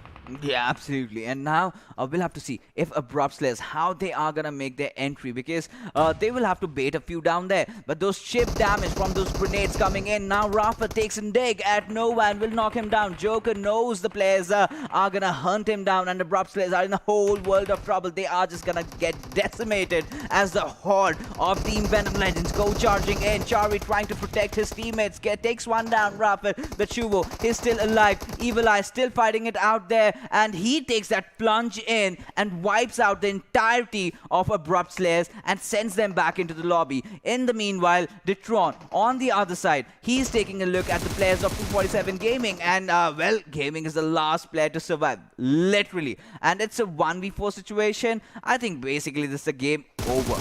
Yeah, definitely it can be the game over. Gaming from 247, it's going to be finished off, and that is it. We were talking about Venom Legends not standing up and not performing the same way. They shut our mouths pretty good. Yeah, absolutely. Finally, they have stepped back in, and alongside, huge kudos to 247 Gaming. They did manage to come second. They did have 13 kills. So, good number of kills by both the squads. Let me take you back a couple of months, Fixes. You remember PMC of Pakistan? Yes, I do. 247 Gaming got charged upon. 1v4. The man knows how to take fights. So that's the thing. Now, earlier back then, 247, they just had one player who had the firepower. Now they have Rahman as well. Yeah, and Vegeta. Yeah, and Vegeta as well. Yeah, absolutely. But right now, our eyes will be on that one individual player that did outshine everyone in this particular map. And that's gonna be, talk about the man I was himself. talking about him. I said they needed firepower. They brought in literally the best in Pakistan. Yeah, absolutely. And this is the kind of a roster shuffle that I would absolutely love for 247. And Rahman coming in bolsters their attack so much. 7 kills, 982 damage. That's an example that he's just set. And this is certainly something that we can expect more out of him. And his kill potential is really good. Just the positioning. If all these guys can understand, if all these guys can know how to enter inside those final circle, how to take those final circle fights, I think the Pakistan PUBG mobile scene is going to be the next big thing. And overall in Miramar, this time what we really saw was the circle again throwing a lot of curveballs to the players trying to get inside the circle, and most of them were just taken down. Initially we thought that this might be somewhere inside Hashinda Del Patron, where the players of 247 were, but then it took a lateral shift, and Venom Legends, they did spot out the players, and they did take them down. Yeah, definitely, and taking them down was pretty important. But let us have a look at the top players as well and see the remaining players that are going to be joining our MVP this time. It is going to be the players of Venom Legends, and when I say players, I mean all of them. All of them. Just count the kills. We can see 12 and 6, 18 kills. I think the highest so far. But Rahman also, sitting on top with 7. But Rafat was not far behind. It's just that damage, the difference, and that's not too much either. So Team Venom Legends off to a very, very good Miramar game. This is definitely gonna boost their morals up. They certainly have understood that when you have such open areas to fight, and when you have the strategic advantage, when you like the scene that happened with Abrupt Slayers. I mean, those nades going out, taking down 2 of their players, and they knew at that single moment that this fight was in their hand. And what I loved about Venom Legends was, the ballsy plays Evil Eye made. He just jumped in the enemy territory. He knows the players were engaging against each other. It was complete chaos, and he was within the enemy, and he just wiped them out from behind. But with that, let's take a look at the match summary and see how the number games did go out in this one round. Just one shy out of 200 smokes and grenades. Yeah, and it was an impressive performance. But look at this. Fixes. We said there were no vehicle kills. How many are there now? 4. In one game. Yes, in one game. I would have loved to see those kills on the screen though. But you know what I really appreciate and love is how these players are evolving every single game. 8 grenade kills. That's a big number considered, and every single day we are seeing the increase in usage of utilities, and that's a good thing. Now the players have understood at such a high league, when you're going to play the pro league, you have to increase the numbers. You have to reduce those bullets that you're carrying. Carry 100 or 150. Maybe use SMGs because they do not take a lot of space in your bag. Do whatever you have to do. Do whatever you ought to do. Keep enough of those grenades. Keep enough of the smokes, because these are the utilities that are gonna win you the fights in the final circles. Exactly. Utility becomes one of the most important things, especially during the mid game to the late game stages, when there is not much distance between you and the opponent. At those times, having smokes, having grenades is going to be really, really important. Yeah, absolutely. That's going to be very, very detrimental. But with that, let's take a look at the map standings and see how the teams panned out in Miramar. Well, starting off, Venom Legends, 18 kills and 33 points. That's ludicrous. That's ridiculous with the way that they have showcased the performance. And talk about 247 Gaming. I mean, I can see the majority of the kills from the top 2 teams over here. Yeah, definitely, and it was an amazing match. But the top teams from the overall scoreboard are sort of missing. Yeah. Yes. Only a few of them are there. I think Team Bablu is the only one who made it. And the thing about Team Bablu that I'm really liking right now is that they're being consistent. Even I can say the same for INES. This was the first outing for today's evening. They've been sitting out the previous games. Now we'll see them in the next game as well. Starting things off on the 5th position, that's really good.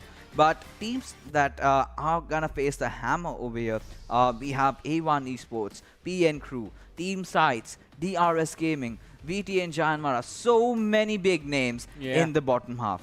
Yes, so many big names, all the top performing teams. All right, DRS Gaming, they got 1 point from this match. They didn't get 0. But as we were saying in the morning as well, this is one team that likes to live life on the extremes. Either they're going to win the chicken dinner or they're just going to take an early exit.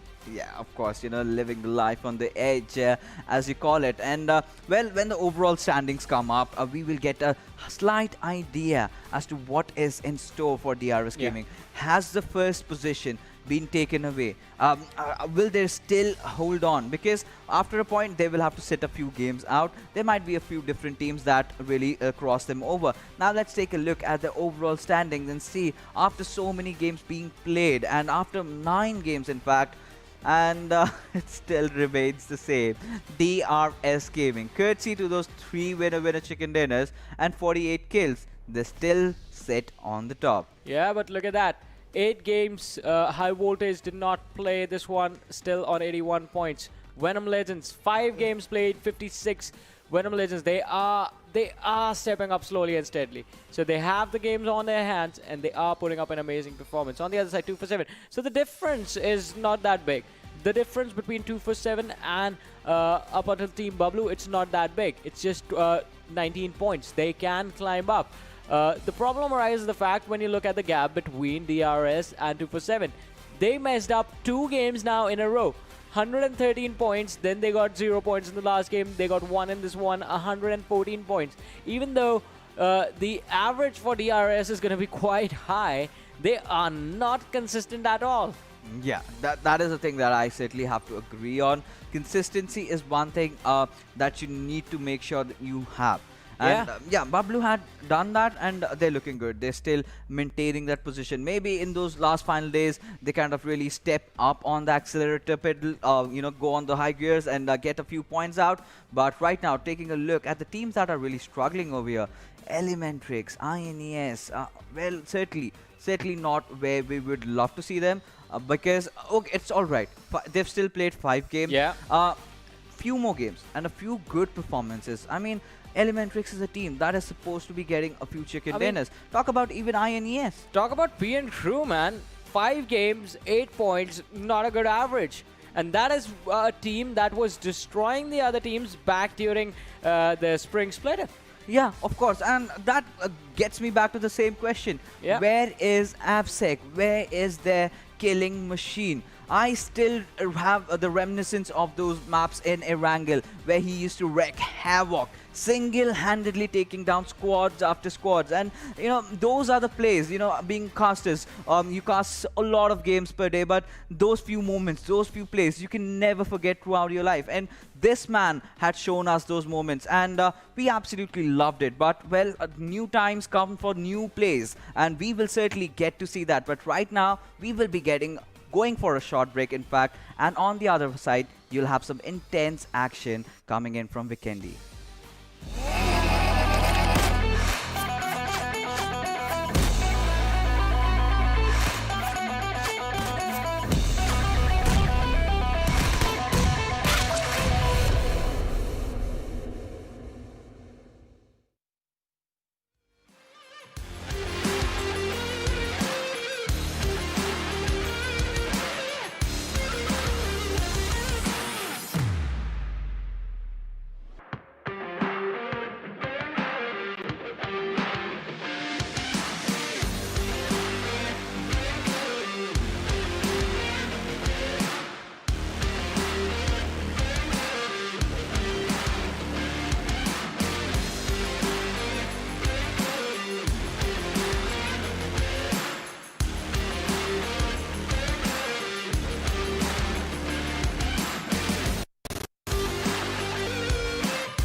Welcome back, ladies and gentlemen. You are watching the PUBG Mobile Pro League South Asian Scrims Season 3. And this time, along with me, is the mad scientist himself and Ocean. You did sit that last one out. And, we were having that talk, right? Miramar is the new Vikendi. So with the way the circles have been shifting, how do you feel that this is going to change things when the real league starts? Well, let's have a look at the Vikendi's map as we are going to be discussing about that. As the map has started, the game has started, and just like you said, as the actual PMPL started, I would say people will be thinking of those unpredictability factors, and one of them now becomes Circle. Obviously, Circle was an unpredictable thing, but still, sometimes when you are starting to get that meta, like just like you said in the previous game, Team Bablu just goes at the center of the zone, and then the circle is shrinking towards them only. Those things kind of, just come up, and when people are kind of understanding that center quite... So, it's one thing, I'll tell you. You remember, C teams prefer edge when they are playing, right? Yeah. But every other team kind of prefers the Why center. did you say edge? Yeah, that happens. Well, that's the circle. So That's mainstream. Yeah, so now what happens is, if you're at center, you are much more prone to the fights. But if you're at the edge, you're much more prone to the fact that circle might just run away from you in the hard shifts. So those are kind of the things where teams will have to think about every known factor. Yeah, of course. But, in Vikendi, there is, we do consider Team BTR being the kings of Vikendi with the way they always make a late entry inside the final circle. And they somehow figure things out. But, DRS Nima getting those first pick-offs. And, well, right from the start, they're looking good. The fight is happening around Vulnova. And now... where is Team PAINxELMT going to go? And, whoa, he's instantly proned in. And I can see Sinister making a statement out there with a fist.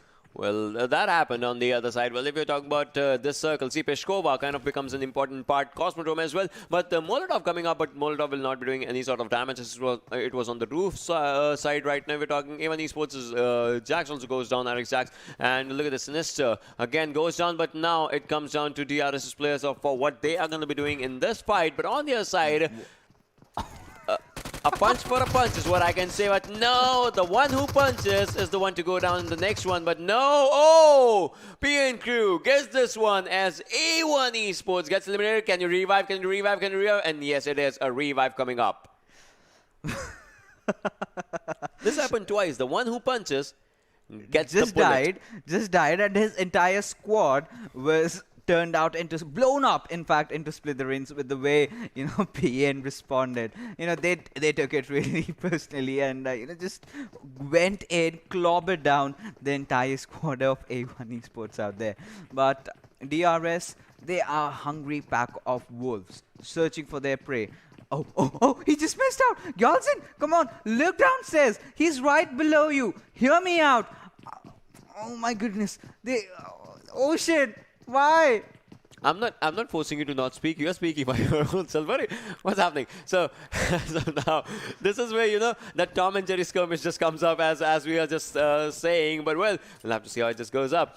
Yalson, they so a potential person was missing, and it was missing from the kill feed as well as we're talking, and that kind of gives, I would say, a ray of hope to PAINxELMT's players, but for how long? As now once again DRS is moving downwards, but still not spotting the one that was needed to be spotted. And again, this flow can create a lot of challenge as one person goes down, and this is again this time. So no need to force more bullets. Well, it happened. I can imagine the heartbeats on Jimmy on that one.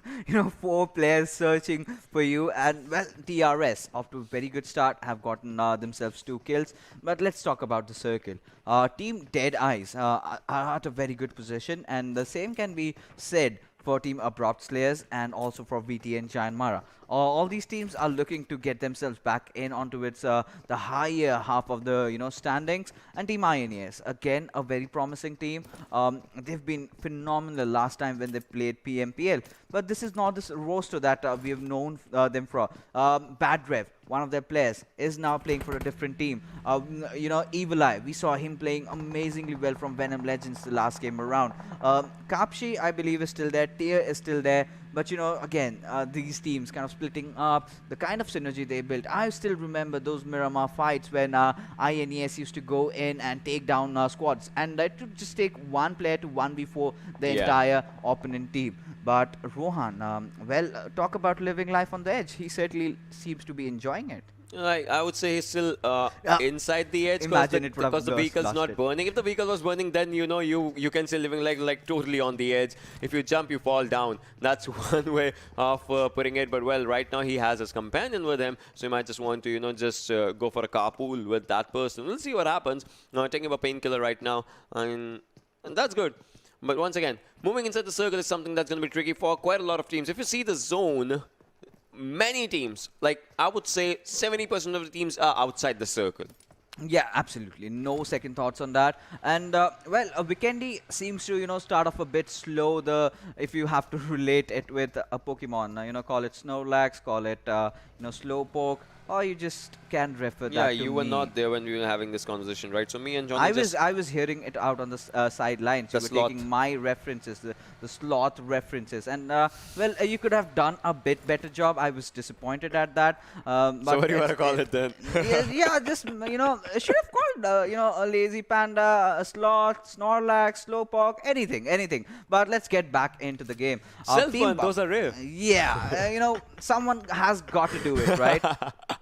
Well, that's totally true. But then out here, someone has got to take that kill, and there it is. And I would say, well, PAINxELMT, not for long. They did not survive for quite a long in this one. Yeah, they were just put down to their miseries by the squad of Team Bablu, and which is a squad that's really looking promising. But what I really want to see out of Bablu is that raw aggression, that pure aggression that they are known for, that they are loved for. That is certainly missing. Try that one straight out. Go all guns blazing. Try this. Try to play in your own element. I can relate it to a lot of teams, that have initially, started off with a particular game style, but when the league kind of gets serious, they kind of try to switch things around. And Team SCYTES, they're off for quite a weird rotation. That's, if we could see the map right now, that's a very big rotation from Team SCYTES. Look at them. Right from the Kantra side. They started from Miramar. From Miramar to Kantra right now. From Kantra, they have to get inside the circle. And then, if they are lucky, they won't be focusing on DE or some other team. Imagine Assiduous Esports taking those compounds on the shoreline, exactly, and they just come in and they'll be blown away. That's why I said, if Team SCYTES is lucky, then they won't be meeting any team. If they are not lucky, then they are obviously going to meet a team. All right, so Fixers, I have a question for you. Yes. Again, just like, I like to ask questions. Because that teacher mentality likes to ask his students or something, right? So think about it. So every day, we have 5 games. Yeah. We have 4 maps. So that means 1 map gets repeated. Yeah, today we did have 2 maps being repeated. Yeah, exactly. So that's the thing. Like, at least 1 map gets repeated, right? So I want to ask you, with one thing, like, what should be the player's mentality? Previously, right, Group A was there, now Group B came back, right? All those things are there. But what should be those other teams' mentalities that are actually playing those map twice? Well, to answer this, we have to make some assumptions before we come to a conclusion. If the teams do have coaches for them, because we have seen other international logs really having an extra man doing all those research, all those data collection. You need to know, because every single time you have those 2 maps, there are different teams playing. You need to be, first of all, be well aware about the opponent's drop location. Who are your threats initially during the game? You need to jot them down. You need to know where they drop, which houses they choose. You need to figure out a plan accordingly. But right now, Team Bablu is in a bit of a pickle, as Poison has managed to pick him from nowhere and has kind of lobbed that grenade in. And if that connects, then Team Bablu will be in shambles. Teen Wolf also having been spotted out, but where is the backup? And where is Avsec? Time and again, I've been looking out for this player, and now Team Bablu, they are caught in a crossfire. Players of VTNxJyanMaara have also spotted them out, and Teen Wolf will also be fighting the dust. But well, Poison definitely loses out on his life as the fight goes on. But Abrupt Slayers now in an engagement with the players of Assiduous Esports for that compound. Sonam just being that last member surviving. How long can he do that? Well, ASL is fighting good, if we talk about it, and as of now, they're looking really confident. On the other side, 247, Rahman's grenade takes down INES's 2 players. Man, that would have been an impressive grenade on the other side, Bablu, because Pikachu also goes down. If you're talking about, but Blutani is looking really good. But on the other side, as you can see, Shari is giving up a good revival. As of now, PN Ayush from PN Crew has to, save one of his own team and, has to rain hellfire if he can on the other side. But if we are talking about the stuff, INES gets eliminated as of now, and so do Abrupt Slayers. Slowly and steadily, well, not much slow, but we are down to 12 teams. That means from now on, if you get eliminated, you at least have a point. Yeah, absolutely. That's the consolation that they will be heading out with. But Team Bablu, they were off to a good start. They went in for a squad wipe, but suddenly see themselves being caught off guard. And everything, you have to give it down to the circle. What a shift that has made the players having so much trouble to get in. But I can have my eyes looking at Team SCYTES, who are still in those waters. And, well, we have seen that strat really coming out. We have seen those plays where you just stay inside the water, you secure yourself a good positional finish. But one thing is also there with Vikendi is that once that, weird zone forms, then you have an even shift, and there comes a point where you kind of tend to go away from the water bodies. And in that moment, Team SCYTES definitely have to find themselves a good spot. I want to see those shifts coming in, and yes, see again the shift being very, kind of equalized on every part. But the next, I think the 5th circle shift will be really drastic. Imagine it going to its Cosmodrome. Well, that will be a big one, obviously, because Pishkova and Cosmodrome both are at the extreme ends.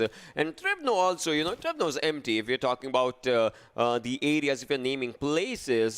So that's going to be something. And, all right, so I would say maybe I focus too much on this gun. That's why this is always in the airdrop when I'm casting. It's AWM. Again, if we talk about the gun, it's not a gun, it's a responsibility, right? But no one actually takes it. It takes the responsibility. Yeah, of course. This is certainly a responsibility, but no. No, right now, you have to use the AWM. But actually, I would give you one credit. You actually pointed that thing right in the previous one, right? Yes. The thing that you said, bolt action meta is what they need, and they are focusing on that one. So yeah.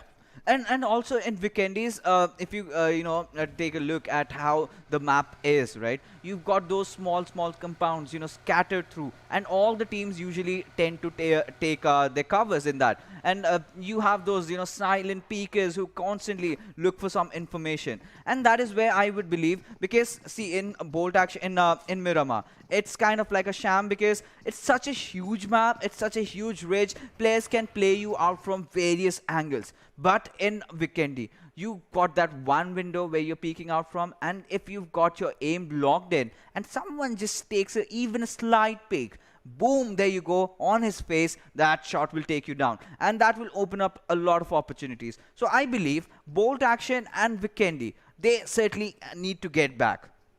Yeah, that's true, I would say. Put up with those things, plus I kind of will agree on one more factor. You know, these trees and all, just like you said, those peaking things, right? These trees in Vikendi, because it's that, tundra forest, right? The one with a lot of extreme chills. So the trees in those areas are they're not thick, they're thin. So you don't have adequate space to just, maintain a revival or something if a player is down. So if someone on the other side has an AWM, and if you're just even standing, not even peeking, just standing there, a part of your body will be exposed. Maybe your shoulder, maybe your hand if you're holding a gun or something. Maybe if you're putting up a first aid, your arm will be extended. It actually does some damage. Yeah, it's certainly those pixel perfections. Yes, absolutely, it does. And well, in that you can also use DMR. But if you talk about those one-shot, one-kills, and in fact, if you correlate it with PUBG PC, right? There's also kind of a brother to Car 98. We have a Mohsin Nagat. So that is Mohsin Nagat, yeah. That is also one of the weapons that I kind of, it's similar to Car 98, but somewhere I feel the bullet drop is a bit better on that one. You can get your shots really accurate, though it's kind of an older version, but it's still it's like a personal thing, I must say, but I kind of like that weapon. I really hope to see that in PUBG Mobile as well. I mean, probably soon if we're talking about it. We'll see all those things and whatnot happening. And, but if you're talking about this game, the game that is happening right now, if you're talking about the stuff that is happening right now, it kind of comes up to a few things. The circle shift, that's going to be happening. And with that, a lot of teams, like 100% of teams, live teams are inside the zone. So nothing's going to be, with them. But now, yeah, so it's moving towards Pishkova, Trevno's side, as we were discussing previously. And T2K, quite at the center. Yeah, of course. Now, I think I will have to, seek your expertise on circles. Peshkova, I already said that. Peskova is what you call out for, and I think it might be because the initial circle going all the way up towards the northeast, then now maybe you can see a curveball being thrown down to the southern side, but that is where all the teams are. That is where we won't see those bloodied actions that we love. So if the circle kind of goes on towards the northwest, if not Peshkova, it can go to the northern side of Peshkova, and that still will be a win-win situation, because now it's kind of what second circle, right? Yeah. From the starting of third circle, the water areas, if it says bye-bye to water, then it's onto the land side, obviously 100%. If it does not say bye-bye to water, then you can expect a coast side thing. So out here, final circles depend on how much are you with the water. Yes, and I think we are gonna say goodbye to the watery circles in just a few moments. But one area that's quite open, that is where 7S are right now. That's the western side. If the circle takes a western shift, I can see so many places being wide open. So many teams have to rotate, and that's where we get to see all those teams, going after each other, murdering each other down, and that is when we can safely say that yes, Vikendi is gonna turn red. But talk about Team 247. Well, they've been doing really good. However, they've lost down on Rahman and Khan. That's definitely going to hurt them. But this gives up an ample opportunity for Raza to step up. Because talk about the big names. We know Gaming is an amazing player. Khan, we know Rahman, even Vegeta is there in the squad. These lads are amazing. But alongside that, I do not want Raza to be kind of getting undershadowed, beneath these players. Well, we'll see what happens as 247 again, is trying to take the fights as we are talking. And good smoke popping up just to give an adequate cover. Obviously, you have that rock as well as we are talking about covers and whatnots. But now another thing comes up is that the circle shrinking, and the circle shrink kind of means one thing, that you need to focus on the ground, the good ground. So here's the analogy, right? After the third zone is where you have to strictly be inside the circle, because when then it's one or two things that the difference kind of increases with the damage, right? So in that you have good ground and bad ground.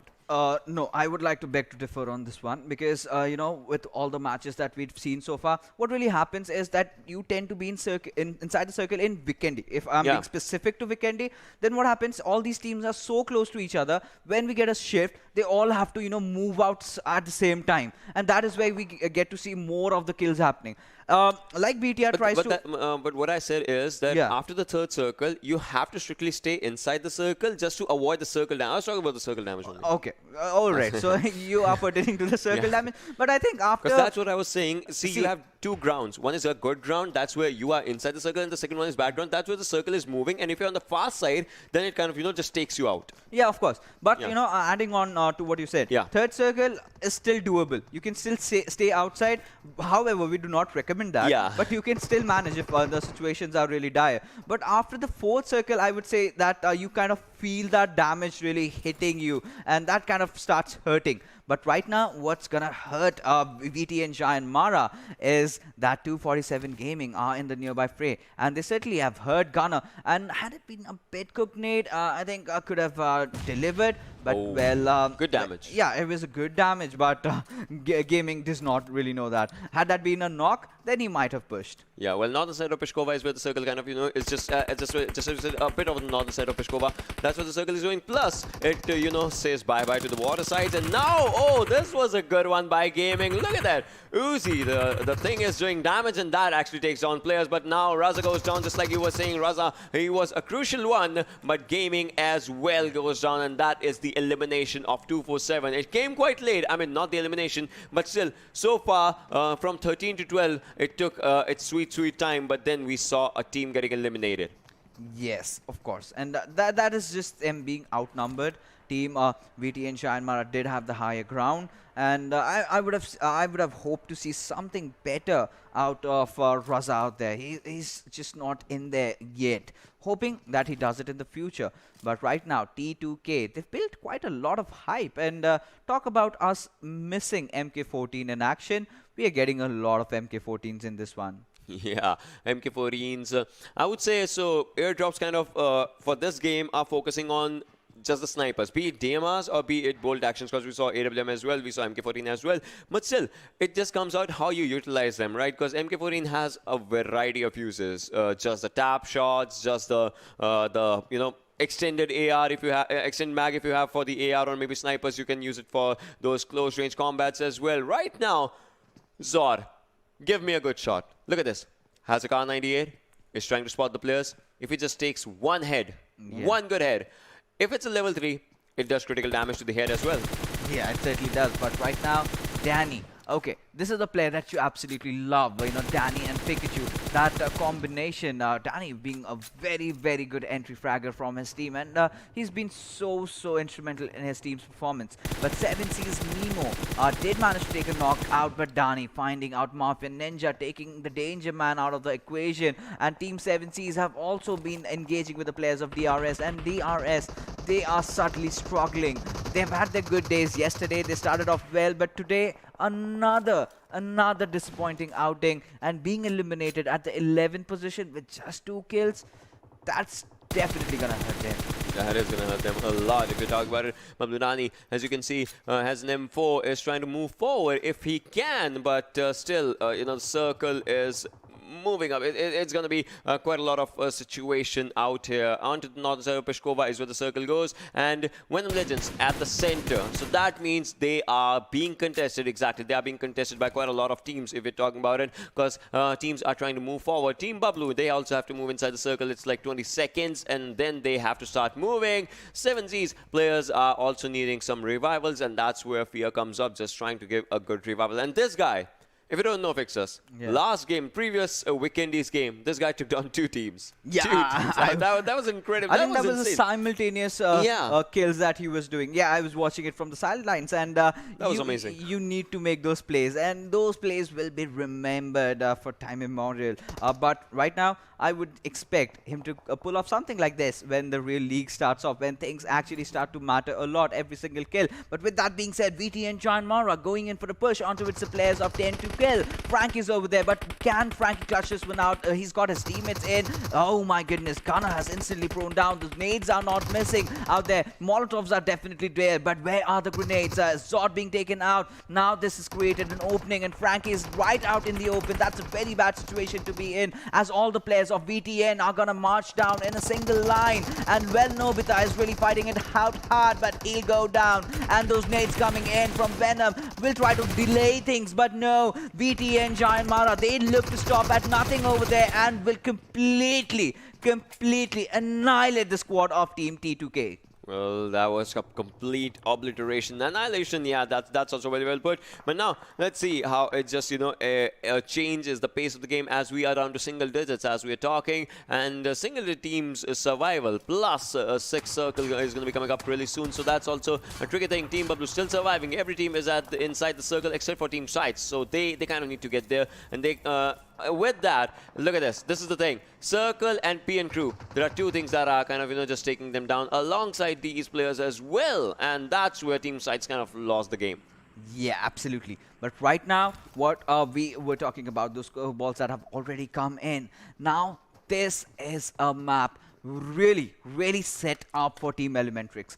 They've had their bad days. They've had their bad games. But this one, they got no excuses at this. They've got the circle. They are the best possible position that they can be. Well, they're spread out a bit. Now this kind of, is a bit dicey, right? Now you have to be very perfect with your positioning. You have to be very careful while you're engaging in fights, because one of the players being knocked out, then you would just forget that the revival will come in at such a close circle. But right now, Team 7C, this is a squad that is a very good performer in Vikendi. Let's see how they fare off this time around. They're still surviving. We've got 8 teams, and VTNxJyanMaara, this time they are angry. They are looking for kills. They are hungry, so as to say. And they've got their vehicles in. They've got good loot. I just hope they have good number of smokes, because we never can anticipate how things are going to be in the final circle. Well, yes, we can never anticipate that thing. And slowly and steadily, we are too moving towards the final circle of the final game of today. The circle, again, shifting towards the northern side. That's where the curveballs are coming. Another 13 seconds,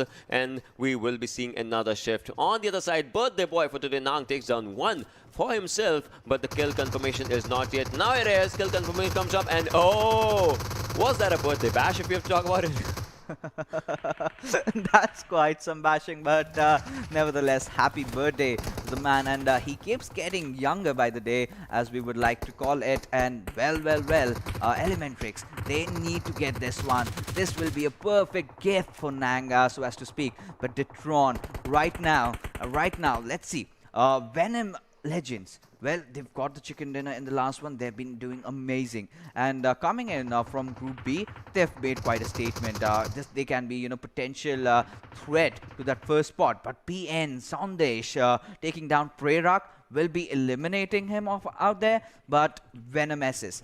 Well, he's still there, but he's got a whole squad right in front of him. That's, I think, Assiduous Esports. That is totally true. Well, now it just comes to a few things, and that is, look at ElementriX's position as we saw the kill feed. They are away from all the terrorists, but still they are raining hellfire on whosoever they can find. But Mr. Yozu might just be in a bit of a mistaken situation, as where he was moving. He is moving towards the team of DE, as we are talking. PN2 gets eliminated on the other side, and DE, they have spotted Mr. Yozu, but no! Blah takes down one from DE. That was a very good cover coming from Mr. Yozu onto Blabla's side, and both have to heal up for themselves. But now Blabla is someone who is looking for those skills, as another revive comes in from DE's side as well. But they have the upper advantage, but that means they are in the open. But no, they take down one from two different directions. This is Mr. Yozu's time right now just to confirm the kill, and Blabla will be the one popping up a first aid, but now they have to confirm more kills. ElementriX, can they do this? Will this be the birthday chicken dinner for Nang if we are talking about it? But how is it going to be happening, as DE's one player is spotted? Still, even if he's in those areas, he is still spotted, and that was amazing. Ocean, you just committed a cardinal sin, and Johnny will accept with this fact. It's blah blah blah. They say it 3 times over there. That's the thing. That's the essence. We love this lad. We love the names. And they really come up with unique names. Poo Poo Man. We've got Orange. We've got blah blah blah. So many unique names out there. But yes, that was some good display of skills from this young lad. But Shanul, he's in a whole world of trouble. His house is burning. But he still is hiding in that corner. But for how long? He has to get inside the circle. The players of Venom Legends are having a look out onto with him. Meanwhile, the players of 7 Seas are in a different kerfuffle engagement with the players of ElementriX. But the storyline still remains. It's a 2 different fight going on. One side, we have CZxHIGHVOLTAGE Esports going against Venom Legends. On the other hand, we have 7 Seas Esports trying to compete with ElementriX, but ElementriX are enjoying their own sweet spot on the top. But Nang is so away from his team. For now, he has to get inside the circle. He will be doing it, and sometime soon. That means ElementriX is right now, they have one player that is away from the team, but still they are fighting. Will this be ElementriX's game? If this is going to be a good one. Nang takes one more down from 7 Seas. Confirmation might be just coming really soon as we are talking. Memo, we'll have to see what happens, as on the other side, a kill gets confirmed from 7 Seas side. Fear is inside the zone, but not everyone is. As you can see, Mr. Yozu is against trying to spot the players if he can. We have 4 teams surviving, 11 players out there, but no, Naga's down will be confirmed, if not by the player, then by the play zone, as we are seeing. But Mr. Yozu, what are you doing? You need to see forward, as that is where maximum fights are. Only one team is inside the zone, and that is ElementriX. Rest, each and every team has to get in to get those kills. But Venom Legends, one player goes down, all thanks to Mr. Yozu.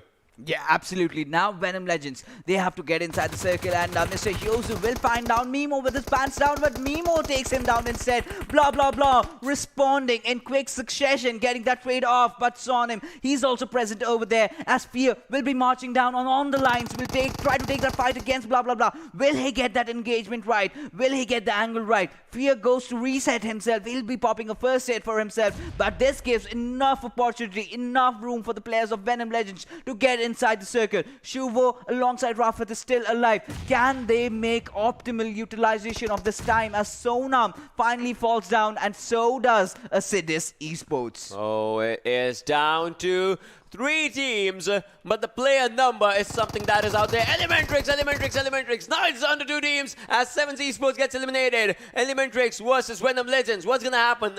Is that Venomous enough to actually get that chicken dinner, or ElementriX are in their element as we are talking? Numbers advantage is one thing that they have. One more player. Is this gonna be a good happy birthday wish as one player survives from Venom Legends? This game is ElementriX's. They should not be giving it to anyone else. And if you're talking about that's one player surviving, but will he be able to take one more for himself? No! Happy birthday, Nang, as your team actually wins this one. Yes, absolutely. And with that, Team ElementriX finally getting that victory. This was a perfect gift by the gods of PUBG Mobile. And you know, the way the circle really favored them in the end and the way they held on. You have to give the credits to blah blah blah and Sonim in the last final fight. Even talk about Nang. We did you know, ask the question. We did really make a statement that he was on the flank angle. What is going to happen? But still, taking down one player down over there before getting knocked out. Yes, the knock he certainly did not anticipate, but he was certainly doing his job right. Yeah, plus you got to give it to Mr. Hyosu as well. A perfect IGL for the team right now, as we are saying. Like, this guy knows when to give what call, because it's all because of this guy. Everyone rushed to the circle. Yeah, absolutely. You know, the shot caller, he might stay at the back lines, but he does majority of the job on the front lines. He pushes his players, and Mr. Hyosu always strives to drive his players to victory. But with that being said, let's take a look on the MVP. Who is that one player that is going to outshine everybody? And that is surprisingly Sandesh with 5 kills and 794 damage. Well, that's a good number of damage, I would say, if you're talking about it. But, well, if we are saying about Sandesh, have a look at one thing. Distance cover. Not a lot of distance, given the fact that it's Vikendi, plus the rotations are pretty tricky and weird. But still, I would say it's good. And survival time. Not the end of the survival time, but still, PN crew, they did amazing. All thanks to this one guy who is at the top of this game's skill leaders. You know, had it been Erangel or had it been Sanhok, we could have said 24 minutes is really good. But in Vikendi, we have seen matches go as long as like 30 minutes. Yesterday, of course, you know. Yesterday only one happened, yeah. Yesterday. You know, either you do that or you go all Ryzen, take 25 first aids, stay outside in the 6 circle, just go in for the healing, and you can clutch, you know, at least till the 2nd or 3rd position. But today was a very, very good day. And let's take a look at the top players of this particular map and who are the ones going to be following Sandesh up. A very good outing by Mimo. This is the first time I'm casting this player from 7C, and he stepped up well. 5 kills and 751 damage. That's a good number. Blah blah blah is of course there, and 5 kills and 540 damage for him. And following up is our birthday man. 3 kills, 624 damage, and we've got quite some players from ElementriX over there. Even Sonim. He gets a lot of reasons to cut the cake, right, today. So just as you can see, he's in the top 5 players for this particular match as well. Plus, his team kind of won the last game. So that also puts them into a very good position in the overalls as well. We'll be seeing all those things, you know, with the kill numbers and whatnot. So ElementriX is all the players. They had a very good contribution about kills in this game. And now, with the new point system, kill is kind of the only thing that you kind of need to, you know, focus on. But yes, absolutely. If you're getting kills, the placement comes to you. Of course, you know, as long as you're getting kills, you get that confidence, you know how to engage yourselves in those final circles. And this was a much needed respite for Team ElementriX. They have been struggling in the second half of the page with the kind of players that they have, with the kind of, you know, experience that they have. Because if you talk about the South Asian region, Team ElementriX has always been at the pinnacle of it right from the start. So seeing them so low, I was kind of, you know, disheartened. But with this one good game, you know, things might just turn around. And they did turn around. Let's have a look at the match summary as well, as we are, you know, discussing about all these things. As we say, 127 smokes in it. It's not the best, but still we saw vehicle kills, and that's one thing I wanted to see. 2 vehicle kills coming up. That's nice. Yeah, that's absolutely nice. We love those vehicular manslaughter. I mean, that's not nice, but see, I mean, for the stats, it's good. Yeah, of course. And, you know, even 1 vehicular manslaughter, I would love that. Make that 2, I would love it twice. And talk about the knocks. 67 knocks coming in, 57 being converted. Talk about the smokes and grenades being used. 127 seems to be like a decent number, provided the kind of circle we have. But it's a good thing that 3 airdrops were looted. So players are actually kind of, you know, going in for the drops, trying to really commit over there, taking those risks because they know the rewards are really huge. not much smokes and nades is one reason that I would say. One reason for that I would say is for this particular map, for this particular match only. You know, most of the fights were happening in buildings. You don't need smokes for those covers in buildings, right? Yes. It was like final 2-3 circles when this game was out in the open. That's where I would say most smokes and nades were coming up. So that kind of changes quite a lot of perspective of map-wise and, you know, circle-wise and all those things. Yeah, even adding on to the discussion that we're having. I had casted the PC last time. I saw the players of, you know, 4 AM talk about Nova XQF. These players just go inside a compound. Yeah. At least they have 2-3 nades being cooked out, all in different windows, and they would somehow catch someone. At least if they do not catch out someone, they get the positioning of the player and then kind of capitalize. So in the foreseeable future, we might get to see the teams, you know, actually using that out. But right now, let's take a look at the map standings and see how the points have fed out for all these players. And ElementriX, finally a good kills coming in. 12 kills, chicken dinner, 27 points is what they will be getting from this one. But talk about the team on the second position. A much needed respite for them as well. CZxHIGHVOLTAGE, 18 kills, much needed. But the team that is being consistent, that is Venom Legends, which is 1 kill, but still 13 points. Well, they made good if we're talking about, you know, because they had that 12 placement point thingy with them. Yeah. And Team Bablu as well, as you can see, had 4 kills. This is overall being very consistent. Yeah, this is being very consistent when talking about it. Assiduous Esports as well. Yesterday, not that good of a day. Today, they are stepping things up. But still, yesterday's 5 games will be haunting them for a while. Yeah, that will be haunting them, but it's absolutely fine. As long as you work on your mistakes, as long as they've learned from it, which I believe that they have done, because they started this day on a good note, they're also ending it on a good note. Does not matter if you cannot get that chicken dinner, it's all right.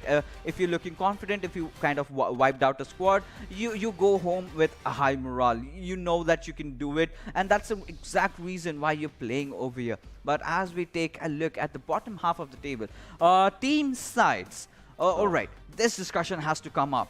Where are they? You know, the kind of performance that they have pulled out in the PMCO, winning in that entire region when we had the likes of such big teams, you know, F4, PES, then Bablu, 247. They outstood everybody. And suddenly, they're not kind of finding that flow. They're not in the zone, I must say. Exactly. Even I kind of missed that team sides that was, you know, just, you know, winning. Boost, Booth, all these players, so good.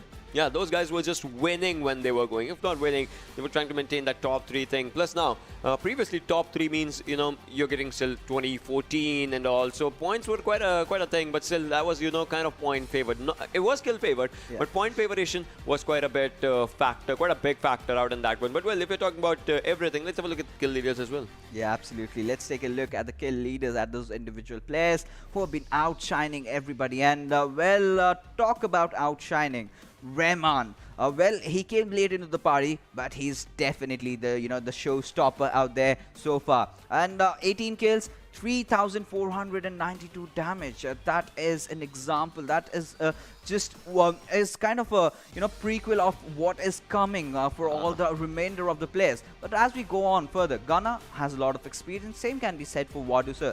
But Chari has also stepped up, and Gyalzin, he is the pick this time around. In the PMPL South Asia, he was amazing. He's continuing the same run. And I would say there's one thing about Rahman. I mean, you can never deny the fact that this guy is always godly. No matter he came late, but today, 2 games back-to-back MVP kind of helped him a lot. Not just even by a smaller margin or something, it helped him a lot. Yeah, absolutely. It just pushed him right on top. And now this again, you know, kind of breaks my heart because Team T2K's Frankie. You know, yesterday he was so amazing. That lad was so promising. Abrupt Slayers captain, one of another players that did not really play today. I do not know why, because he was so amazing in that Miramar game. But right now, let's take a look at the number of grenade kills. Which were the squads that got most of the grenade kills out there? And well, leading the fray, leading the charge, leading the leaderboard over here is gonna be Team 24/7 Gaming. 6 grenade kills, followed up by DRS. Then we also have Abrupt Slayers. Then we have Team T2K, followed by Team DEADEYES, guys. So I think we've seen a lot of grenade kills today, as in comparison to yesterday. Yeah. But we certainly can expect a few more extra grenade usages. Probably I would love that if that Because happens. 10 Yeah. games and you just have 6, it's a bit, Yeah, it's not it's not for the element, right? But still, Yeah. it'll happen. I mean, you throw grenades just so you can either not let anyone just rush in, or maybe all those things. If you catch someone in those situations, then it's a miracle. Otherwise, if you're throwing grenades, it also comes down onto one thing: knock and kill. Two different aspects. Yes, and then in the mode that we are playing, right, we are seeing a lot of TPP, like say 80-20%, where we see 20% times players going shifting for that FPP Yeah. mode. Not a lot of FPP matches that we have seen so far, hoping that we get to cast a few FPP games. But TPP grenades are absolutely very, very essential before you go in for the push, because obviously you always have that defender's advantage. You Yeah. know someone is coming in, you just peek out and as the players love to call it, jiggle out and then just take a few kills. But right now, let's segue into the overall standings and see how all these teams are fared off after playing Whoa. 10 games, and DRS Gaming still sitting on the tippity top. But 247 definitely are catching up. So their previous game they had 0 points. If I'm talking about DRS Gaming, this game they had just 4 points. 113 is what they were. Till the previous game, now 247 is picking up a good pace. Highest number of kills is with 247. And once again, team wins, team loses, doesn't matter. 247 Rahman learns. Yeah. And that learning is put on to the next game. That's where I would say, again, 247 shines. We were talking about, Raza as well. Those guys, even if they are, just being the backbone, they showcase their talent. Yeah, so of course. these guys, gaming as well, these guys know what they are doing, and they do it in the best ways. And with the kind of international exposure that Rahman has, he's got so much to teach to his comrades. Yeah. He's played in the Western League, now he's also playing in the Eastern League. So many things are going on for this lad. So with the kind of experience that he can get into, with the kind of insights, and that is exactly what the Pakistani players need. They are good on those kill frags. Everyone is, right? Yeah. You need to know about those intrinsic details, about all those minute details, and that's why there are orgs that spend thousands of dollars on getting the top-notch coaches to explain to them. So with that kind of knowledge that he's got for himself, Yeah. he certainly can push Team 247 right on top. But as we move further, and as we take a look at the teams that are kind of in the underlines, as we can say, well, Team ElementriX have certainly stepped up to this good chicken dinner coming in. But the remainder of the teams, let's talk about them. PAINxELMT, INES, PN Crew, R3D Esports, they are struggling. PN Crew certainly have to get in AppSec. INES have completely gone on a kind of a roster makeover, and it's not working good for them so far. But maybe in the foreseeable future, we might get to see a better display out of them. But one team that has really impressed us is Venom Legends. Yeah, that's totally true. One team that has really impressed us, it's going to be Venom Legends. I mean, in the last game as well, they did decent. If not the best, they did decent, and that kind of just showcases their talent, their immense talent, if we talk about it. But well, now comes up one thing. We are down to 2 days. Yeah. And the competition, if I have to say, has just grown fiercer by match. Not even day by day. It's growing fiercer match by match. Because DRS Gaming, till yesterday, they were ruling the charts. Even today, they are ruling the charts. Yeah. But the gap, 117. While the other teams were sitting at what? 80, 70, 60, 117 and 100.